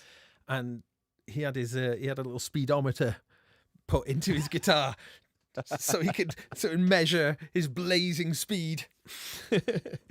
Classic. So we're talking about instruments and stuff, and we ascertained that you really started off as a guitarist. Yep. But what was your actual first synthesizer? Well, that I owned is only in the last few years. So I borrowed synths. I'd always borrow. This funny thing is, I've got photos of me in Moog t-shirts, quite young, because I was totally aware of synths. Yeah. When we went, so the connection with synths goes back a long way before I ever owned the synth. So when we recorded when I was in bands in the 90s, when we record, we go to a studio and it was all on tape. Which we were talking about last night, weren't we? Yeah. Which is a whole other conversation. But in a studio, there would always be things lying around which were like workhorse instruments, which was Fender Rhodes would be one, and a Mini Moog would always be there'd always be a Mini Moog lying around. Whoa. So that was the first synth I'd ever see in a studio. And then bands I was had in their credits that, Mini Moog. People there were always little lines, so that was the first thing I was kind of interested in, was Mini Moogs, and I always wanted one. Oh, I desperately want one. The money, so and then the first synth I owned would have been a software synth, would be the Arturia software synth, because there was a Mini Moog in the software synth. But the first physical synth I owned was a Yamaha DX7, and which I got almost at the same time as the Juno 6. I had a big job that I was doing, and I guess I can tell you, I had budget to splash on gear to just get the job done, so I bought a load of synths. Nice. I didn't even pay for. Hurrah! Cheap, because they were flipping cheap. Like the Junos were like 500 quid back then. And so I got a DX7, a Juno, and some other bits. Yeah. And behind you, I'm going to go full screen here. Yeah. That is the real deal, isn't it? So how many modules have you got? That's the System 100. 100M. 100M, yeah. And how many modules do you have there? I can't get out of the way, sorry. Oh. And if I do this, I'm going to break this set of headphones, so I'm not going to move. So that is, I've got 16 modules of 100M. And in fact, actually, see if I can. No, I'm not going to move this. I'm going to break something. I'll try and shuffle myself. Yeah, this is going to go very wrong. So, don't shuffle yourself. That would be not the right thing to do. So you can get these 5 module cabs. So I've obviously got 2 of those, and then these 3 module cabs which don't have the multiples, and I've got 2 of those. So I've got 16, and then I've got the System 500 at the top, which is actually, the modules match the 100M. They're based on the 100M. So it's like the way I see it, I've got like 1 thing, 2 things, 3 things, and then 4 things, which works because it's got a 4-channel output mixer. Okay. So although you can come out of the system all over the place, but that module is the one I've got at the moment, which is on alone, is the rarest one, because that is not a System 100M module. That is a Reich 185 from 2009. So Jacob Reich Modular made some new modules for the System 100M. Wow. After it and getting a color match perfectly, it looks like. It's seamless. The only thing about it, which is you can't tell, is that all the other modules, when you slide them out, it's amazing. They just slide out like Lego bricks, so you can flip them around and move them around. They're all like a deep module, but that one is just a faceplate, so it doesn't actually have, which is so it's quite cool. But yes, so that's the beast, the 100M. I had an opportunity. I've got the keyboard as well, which is actually just off the side. So you can do some other stuff, and I've got the box for the keyboard, which is ridiculous. Who keeps a box for 40 years? I don't know. Anyway, can you do have you got the poly chaining method on that? I know that Ian Boddy, he can. Oh, what? Doesn't the keyboard have like a 4? Can it do 4 voices out? Oh, somehow 4 CV. 4 CV. It's annoying. I haven't got it. I'm not going to stand up and get it because I will break everything. Don't worry. But it's amazing because it's a full size, 5-octave keyboard, full size keys. And yes, it has 2 mono modes and 2 polys, and an arpeggiator. It's the keyboard off of Jupiter 4. If you open it, it says Jupiter 4 on it. Oh, really? But it's as a standalone module. Then it's 4 CVs, 4 gates. So one of the poly modes you can it will always assign, you know, the lowest note to CV in gate 1, and then the next note, and then there's another mode where it cycles. So if you play 3 Right. notes, it will go 1 2 3, Uh-huh. then play another 3 notes, it'll go 4 1 2. So there's 2 poly modes. It's genius. I mean, the Arturia Keystep Pro does it as well. Mhm. And I was trying it out, and even better on that, you can set each voice to volts per octave, hertz per volt, S trig, V trig. So I'm going to do, because I've got 4 monos which you can't see over there, and so I'm going to set those up and have them on, play chords. So, is there an absolute absence of Eurorack then in your studio? Apart from the System 500, yes. Oh, of course, the 500 is in Euro. Yeah, I've got something coming, a radiophonic one coming soon. Ooh. Which is Eurorack, which is SDG Sound Labs. Amazing. So, yes, but so far, no. I think for analog like that, you've got it the covered. 100M is the ideal scale, right? Because it's the 500 sounds great, but the problem with that kind of synthesis is scale. You just once you've got all the cables in and you're trying to control parameters, it gets really fiddly. Whereas other modules that are like not trying to be analog subtractive, are better suited to Eurorack, I think. Interesting. You know. Yeah. But yeah. So I've not gone there. I've got friends who you go around the studio and it's like a wall of Eurorack, and I don't even know what it does. Right. And they don't either. No. Well, actually, they do. They definitely do. They do, yeah. If they do things, right. And they talk to me, and it's like I think I know about synthesis, and then they start talking about it. I'm like, no, I don't know. I don't know. I feel a bit like that. So for me, my my Eurorack thing has gone from, I've gone from someone who doesn't like to modulate to someone who now just modulates the bejesus out of everything. Yes. I always maintained I love a sound of like a mini Moog, partly because it's just more of a purer sound. There's not an awful lot of modulation going on it. No, there's not much. Saying, with Eurorack you can modulate that and you can modulate. I don't want to modulate things. I just want a nice, rich, fat, nice, juicy tone.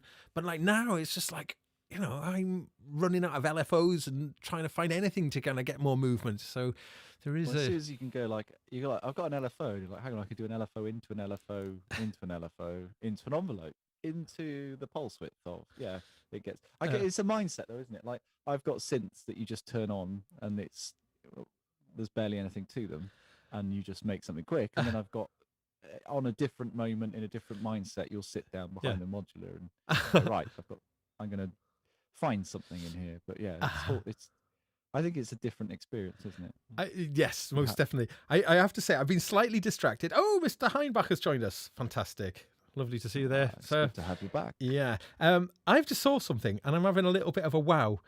A certain Plop 6759, I now realise who it is. He said about a Korg M1 with pencil expansion, and that's caused a little bit of what people go, what? And then he's asked me, Mr. Plop or Mr. Pipe, to give him another name, is an old friend who I haven't seen in years. And he was someone who was really, right back to the beginning, really, right back. I mean, I knew him, he secondary school friend, really, and we went to the same sixth form college together. And in 1988, he went and bought a brand new Korg M1, and I was with him, and it was really exciting. I remember going to the music shop, when we hear the demo of it, and in the demo, there's this like tenor saxophone thing. I was just like, oh my God, it's like a real saxophone. It sounds just like... who did that demo. Really? Yes, yeah, I'll tell you about it. Okay. But it's just like, we're like, oh my God, it's like a real saxophone. It's indistinguishable from the real thing. I mean, we were like 16 or what did we know back then? But we were like blown away by it, and it was just playing the Universe patch. I was just like, oh, God, can't quite believe it. But anyway, remember, he picked it up. I was like, and something was loose. It was like a kind of clattering sound. It was a brand new synth. And we were like, what? What's this one? What's this? So we unscrewed it, and sure enough, there was a pencil. There was a pencil inside it. Oh, so you know. afterwards, it was unleaded. So yeah, nice. It's yes, a certain Dale. How lovely to see you, Dale. That's really funny. That's amazing. I'm that's come a little bit of a surprise. Okay, so this is great. We've got a great chat room, loads and loads of stuff going on in the chat room I can't keep up with. Okay, so you mentioned just then, so you've only recently started to actually kind of collect Buy synths then. Yeah, that's come as a bit of a surprise. 2017. Really? 2017, I started buying synths. Yeah. When did you do your first YouTube video then? 2016. Ah, okay. But it wasn't anything to do with synths. Uh-huh. And then this is just something now you've just started to find a niche, and you've kind of found your mojo within that kind of. Yeah. Yeah. Yes. Yeah, I think so. So what have we got to look forward to that you can tell us about then? Oh, well, there's some conversations I'm having about doing some exciting things that I can't say, and I don't know if they'll definitely happen. But I've done a few documentaries now, and the art one was just such an incredible experience, because I started off just totally DIY, doing them myself, and that was the first one where I'd actually, with the Roland one, Roland helped me out, but I didn't interview like original engineers of particular things. But the art one, obviously, I did. I got to speak. I'm just going to jump. People. I'm just going to jump in just for clarity, just in case people aren't aware of exactly what you're talking about. So on your YouTube channel, you did this the Sound of the Rising. Is it Sound of the Rising Sun? Land of the Rising Sound. Rising Sound. That's a feature length documentary. Well, it's nearly as long as a Gaz Williams Show episode, but with nowhere near as much quality. But it's still good and worth watching. Sorry, no, it's but then and that tells the story of Roland, and you've done a history of ARP synthesizers, and that's what we were just talking about there. Yeah, these are on your channel, so if anyone hasn't watched them, started off. I did one about the Lin LM1 first, which is how it kicked off, which was a Lin LM1 that someone had genuinely found in a bin. Really? Wow. That really happened. Gosh. And that's a whole story. And so I made a little film about that, and it was the most successful thing by a country mile I'd ever made on YouTube. So I was like, well, I enjoyed that, so I'll make some more. I did one about sequential called The History of the Prophet Synthesizer, which was just every prophet. So not everything sequential had done, but every prophet. Yeah. From 5 to X, which was what was the latest one then. And then I did one about Roland, and Roland UK helped me with some of the modern stuff. And then I did one about art, and each one I've done has just got more and more massive, which has meant that I'm then I wanted to enjoy the art one. So it's been a year now since that's been out. So I didn't want to go, right, that's done, let's do another one. But I am now in some conversations about doing another one. Ooh, another feature length one. Okay, something to keep eyes peeled about. So, I mean, you actually, with the ARP documentary, you got in touch, or did you reach out to Dave Spears? How did that come about? Yes, well, he was one of the so it was all a chain of how did that happen? Yeah, so I originally reached out to. So the way that unfolded, which relates. So going back to your M1 thing, the guy who did the M1 demo, which is his most successful piece of music, which makes him laugh, is Don Muro. So basically, I borrowed a 2600. A guy called Ian Livingstone helped me with the Roland documentary, lent me some synths. One of them I've still got, which I've had for 2 years. I need to get that back to him. Oh, he's fine about that now. But he lent me an ARP 2600. So I made a track with the 2600, and in that track, while I was doing a bit of kind of sound effectsy section in the middle, I flashed up. I wanted an image, like some images of the earliest 2600, which is the Bloom Marvin, and I googled it, and there was just like this one unlabeled image of a guy like this on a blue, leaning on a Blue Marvin. And so I just flashed, it wasn't my image, a bit cheeky, but I flashed it up for a couple of seconds in this 2600 video. And it turned out that guy was Don Muro, and weirdest still, he saw that video. Wow. So he contacted me and said, I just saw this, enjoyed it. By the way, that young guy with an Blue Marvin is me. So he then told me the whole Right. story of how he knew Art when they were like in a garage setting up, you know, and he got that from them directly. It was like a prototype. They were just bringing out the proper production models. They had one left. You can still remember how much he paid for it, you know. So we got talking. He then put me onto Mark Vale. Mark put me onto Dina Perlman, who's obviously. So then I'm talking directly to the family, and then by the end of it, I'd interviewed, you know, countless engineers and all this. It's just unbelievable. But during that, I spoke to Mark Doty because obviously he was. Mark, you know, he's like the guy who's been doing. I feel like a bit of a fraud because the poor guy's been doing this for like God knows how long, and then, you know, I've oh, you got a very different approach, though. Very different approach. There's room. There's plenty of room for both of you. That's for sure. Yeah, but to be like the synth documentary guy, it's like, well, you know, Mark's, you know, other people have been here doing this before. Dave as well. I mean, Dave's documentaries are fantastic. Yes, and exactly. So Mark said, well, you need to speak to Dave because, you know, he'd done Bright Sparks, and they helped me out with footage because Alan had passed, of course, by that point, and they'd interviewed him. I think they were possibly one of the last people to interview him on camera. I think so, yeah. And I think they were the only people to interview Dennis Collin as well, who was, if nobody knows, one of the original art people. And then they were there. They came and helped me film. We snagged Jeremy Hill, who was the project manager of the 2600. How cool is that?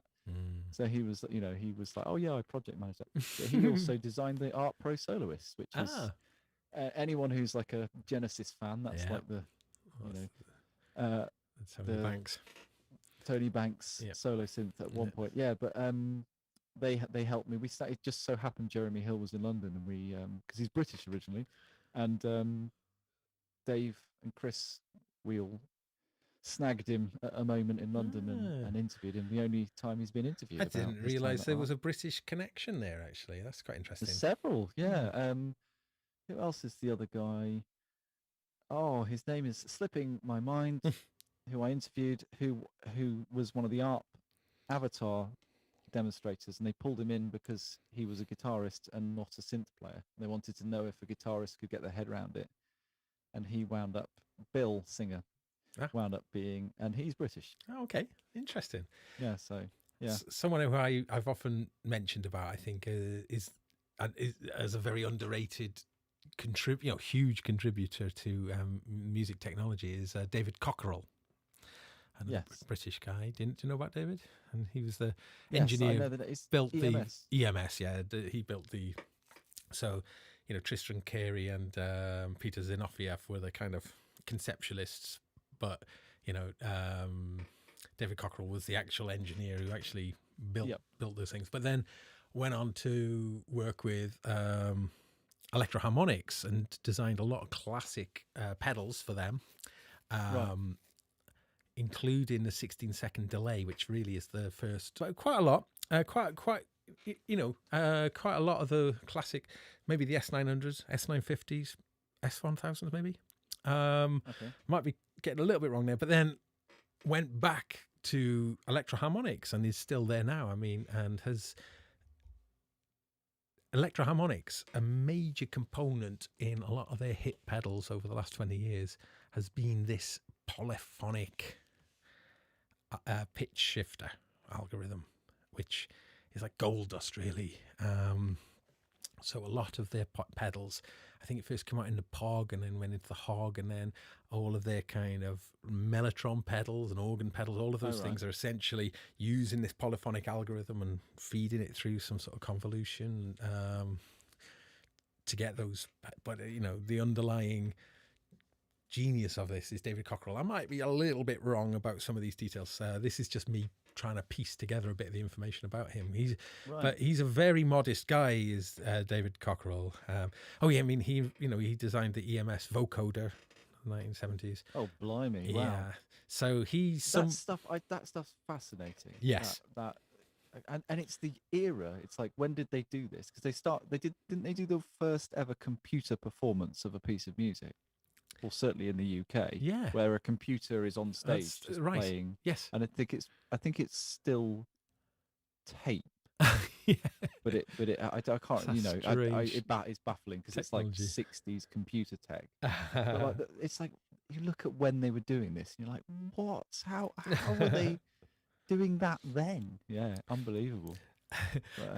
But, I just got to say, yeah. in the chat room, get Jervis, Mr. Jason Jervis of the Toman Synth channel fame and his own channel as well. I met him when I was 16, and we have been great friends ever since. And I met him, well, I knew Dale, Mr. Plop. Well, I can't remember what your number is now. So they're having a little conversation now. It's like, oh, they're my buddies, my little buddies from way back when. So it's really nice to see that in the chat room. So sorry, I was just getting distracted. Late 60s Zinofiev got Cockerell to get a PDP-8 to be the first digital sequencer, says Native VS. Right. Quite interesting. So living the here. tragic thing about that is in Bright Sparks. Oh yeah. He says that when it kind of came to an end, they put all the stuff. A friend, I think, or a contact had a storage in a theatre, and they put all that stuff, that unbelievable equipment in a store, and it leaked. It leaked and all got trashed. wet, and that stuff should be in a museum, well, like a working museum. But it should be preserved. And the fact that it got destroyed is so sad, isn't it? So sad. You mentioned Bright Sparks there, and I'm sure many of you are aware of Bright Sparks. This is a documentary made by G4 Software. Dave Spears, a regular on Sonic State. I met him, way back when. Wonderful, one of the most charismatic people guy. You could ever hope to meet. Amazing guy. But that documentary, Bright Sparks, has been on DVD release, Blu-ray, and but now they've decided to make it available for all to see gratis. So that is now available on YouTube, and I cannot recommend it enough. It's so good. It goes so into the personal stories behind the creation of synthesizers, the history of synthesizers, and and dealing with the American contribution and the British and Mellotron, of course. Is a amazing piece of work, and so if you haven't seen that as well as your beautiful documentaries, it's definitely worth for everybody to check out those. And I really like, and kudos to yourself as well to go and make these documentaries, because for many years a lot of the people, we'd all heard of Bob Moog, but a lot of these people, they were never really known, were they?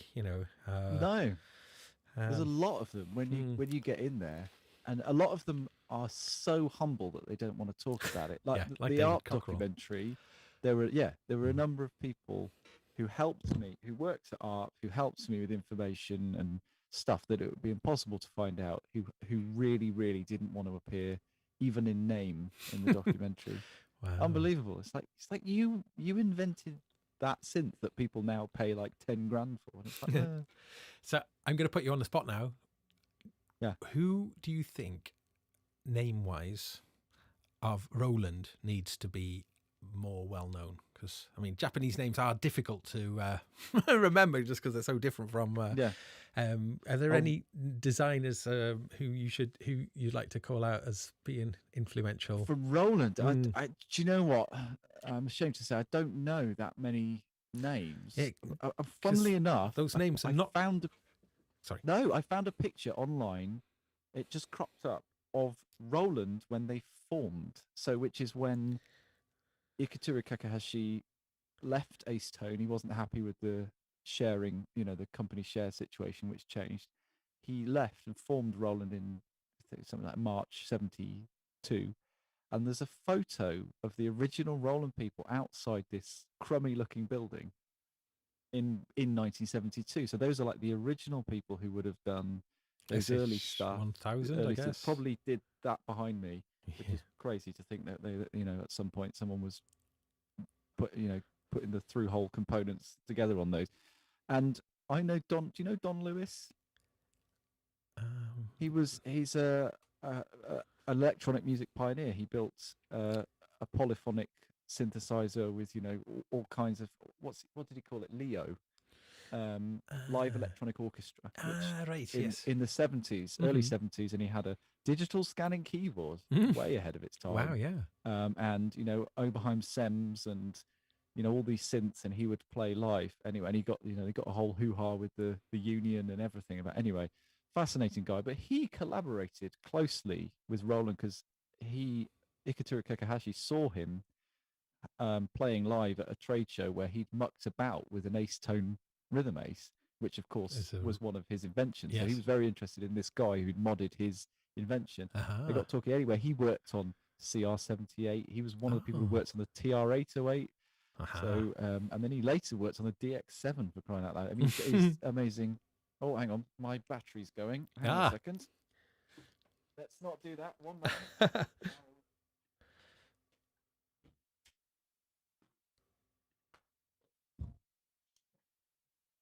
think I'm back.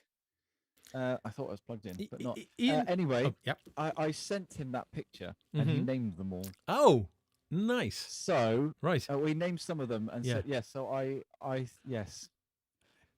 That was my long way round of saying that it's a shame that those Roland people aren't named. No, actually, we have just found a way to get some of the names. Yeah, I mean, and I think the same is true of Korg, isn't it? That the names of the people, I think it does kind of tie into Japanese culture a little bit, especially within a corporation that people typically, they all work as they don't do it for any sort of personal glory. They're all working. No, they don't. Yeah, they really don't. So just kind of curious about that, really, because I guess there are some real legends of synth design whose names would be kind of just unknown to us. So yeah, I've just done a video on the Roland VP330, which I briefly had.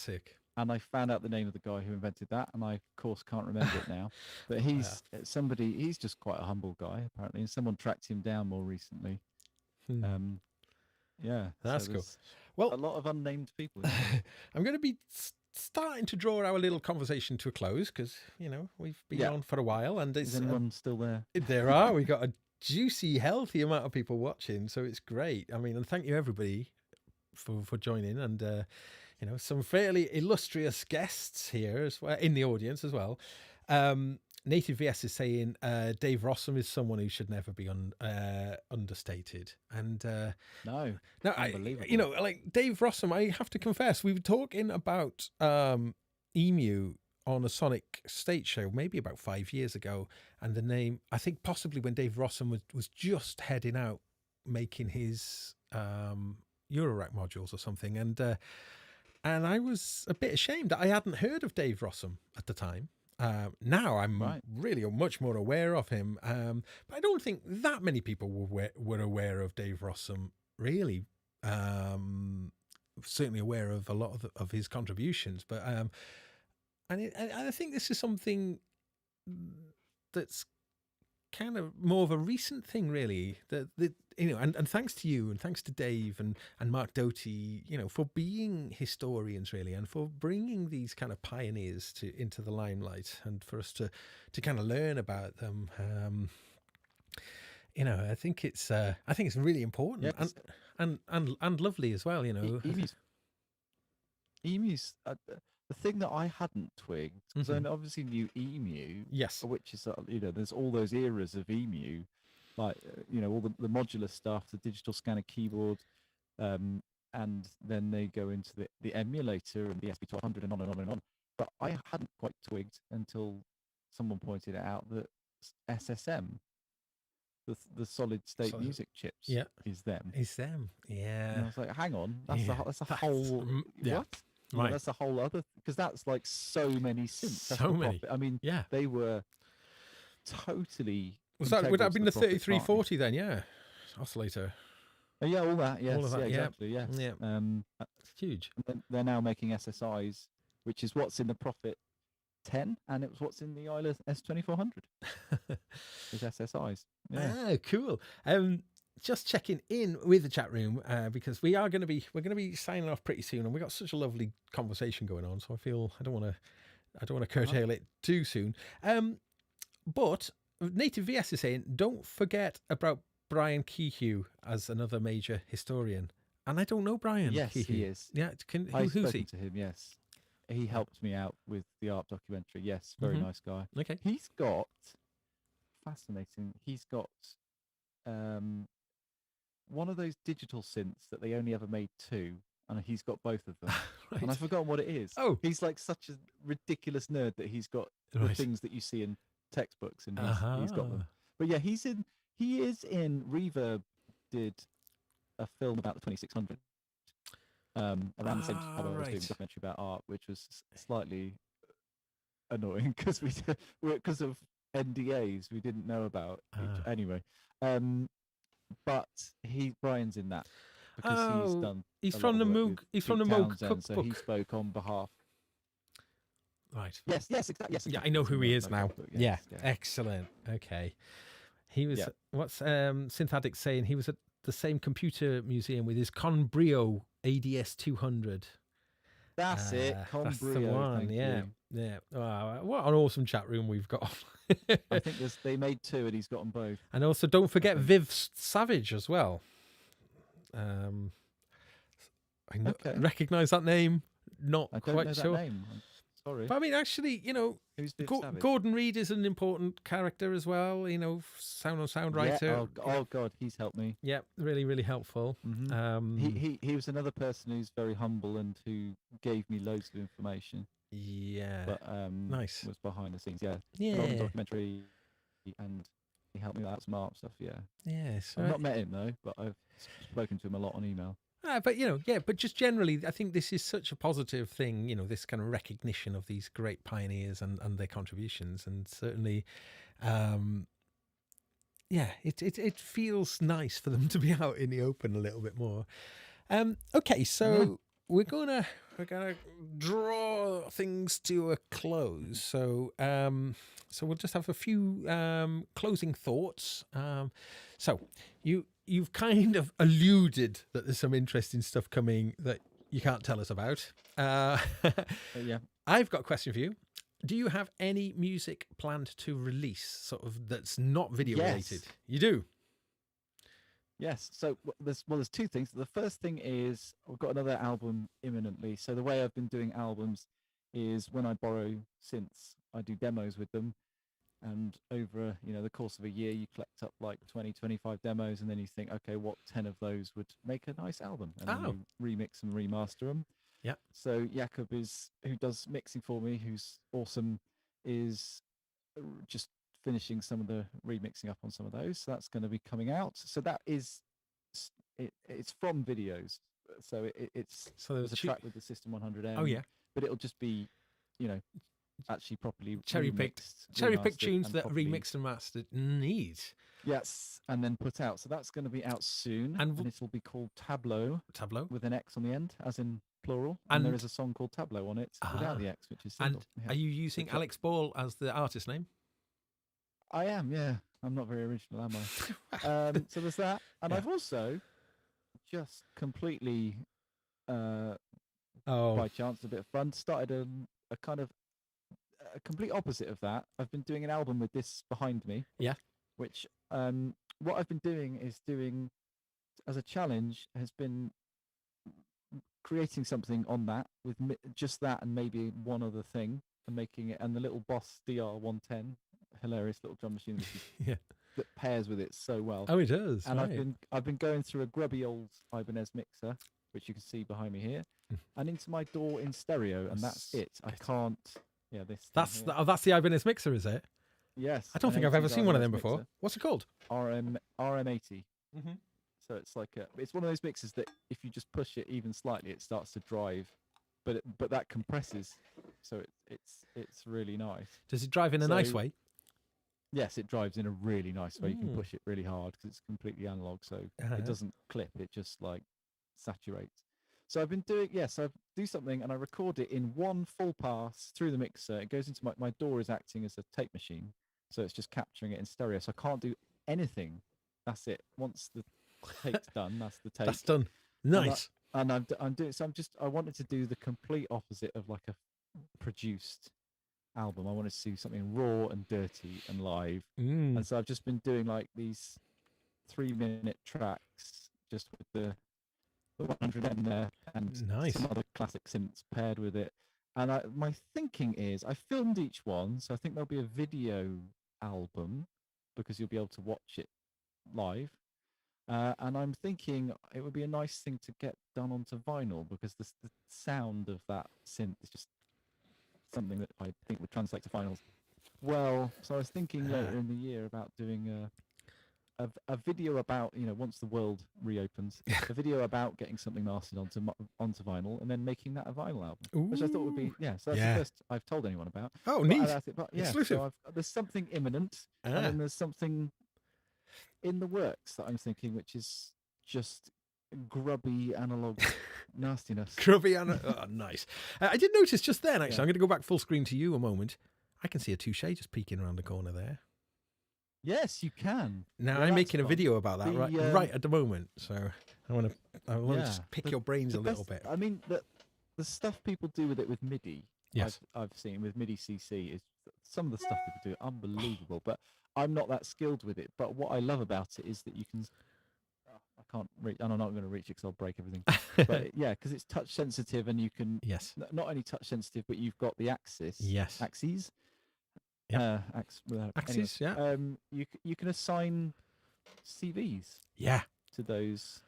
So then you hook it up with your modular and you can go, I want all filters to open, or I want all pulse width to modulation to kick in, or I want all, and you can. So I'm shooting a video. In fact, I'm going to do a little bit more of it tonight, using it to control this Moog semi-modular setup. And one of the things I really, really love about it is how amazing you can customize it from the physical aspect of it. And have you got the little different sort of inserts, the softer and the harder ones? So you can actually change the actual physical relationship, make it harder and make it softer, and get into rudeness there, but also you can make it looser for or you can stiffen it up. Oh dear, this what's his name again? Geert van Slanger. Yes, he's creeping in. But the fact that on the software editor you can limit how much voltage comes out of each of those directions and save that as a preset. So I've got a bunch of different presets saved with, different axes with different sort of CV strengths in it. And then that's on the unit. You don't have to. And it's on the unit. It doesn't need to be plugged into the computer. I want preset number 5 where I had 10 volts forward, 5 volts back. Yes. Yeah. And I feel that the Touche, I've said this numerous times on various other things in Sonic State, I think it's one of the best music technology products of the last 5 years. I really do. Because I feel that maybe because I'm a bass player, guitarist,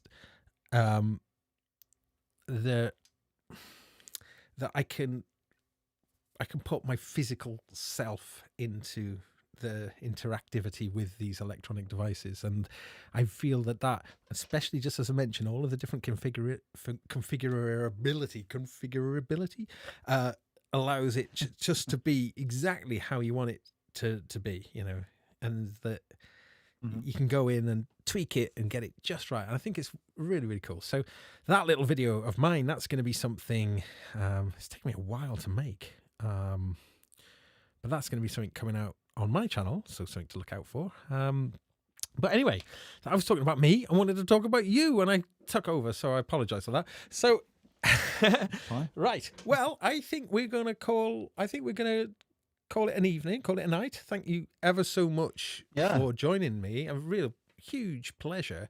Now, there was something that I alluded to in our little chat yesterday, and now I'm going to see if you're going to be prepared to agree to do this, if I'm forcing you into this live on the show. But I would love to do a little musical collaborative project with you. Don't know what, don't know when, but is that something I reckon I can lure you into? Yes. Look at him being nervous. Gert Van Schlang. I think Gert Van Schlanger needs a bass player. Oh, I think. okay. But so I just wanted to My do immediate reaction. but what it is, when it'll be, who knows? But it's just definitely something I'd like to do because just want to sort of capture some of that special sauce that you do and just keep it all for myself. You don't know, but we have actually collaborated on something. Really? Yeah. Oh, can you tell me, or is that? I don't know if it's.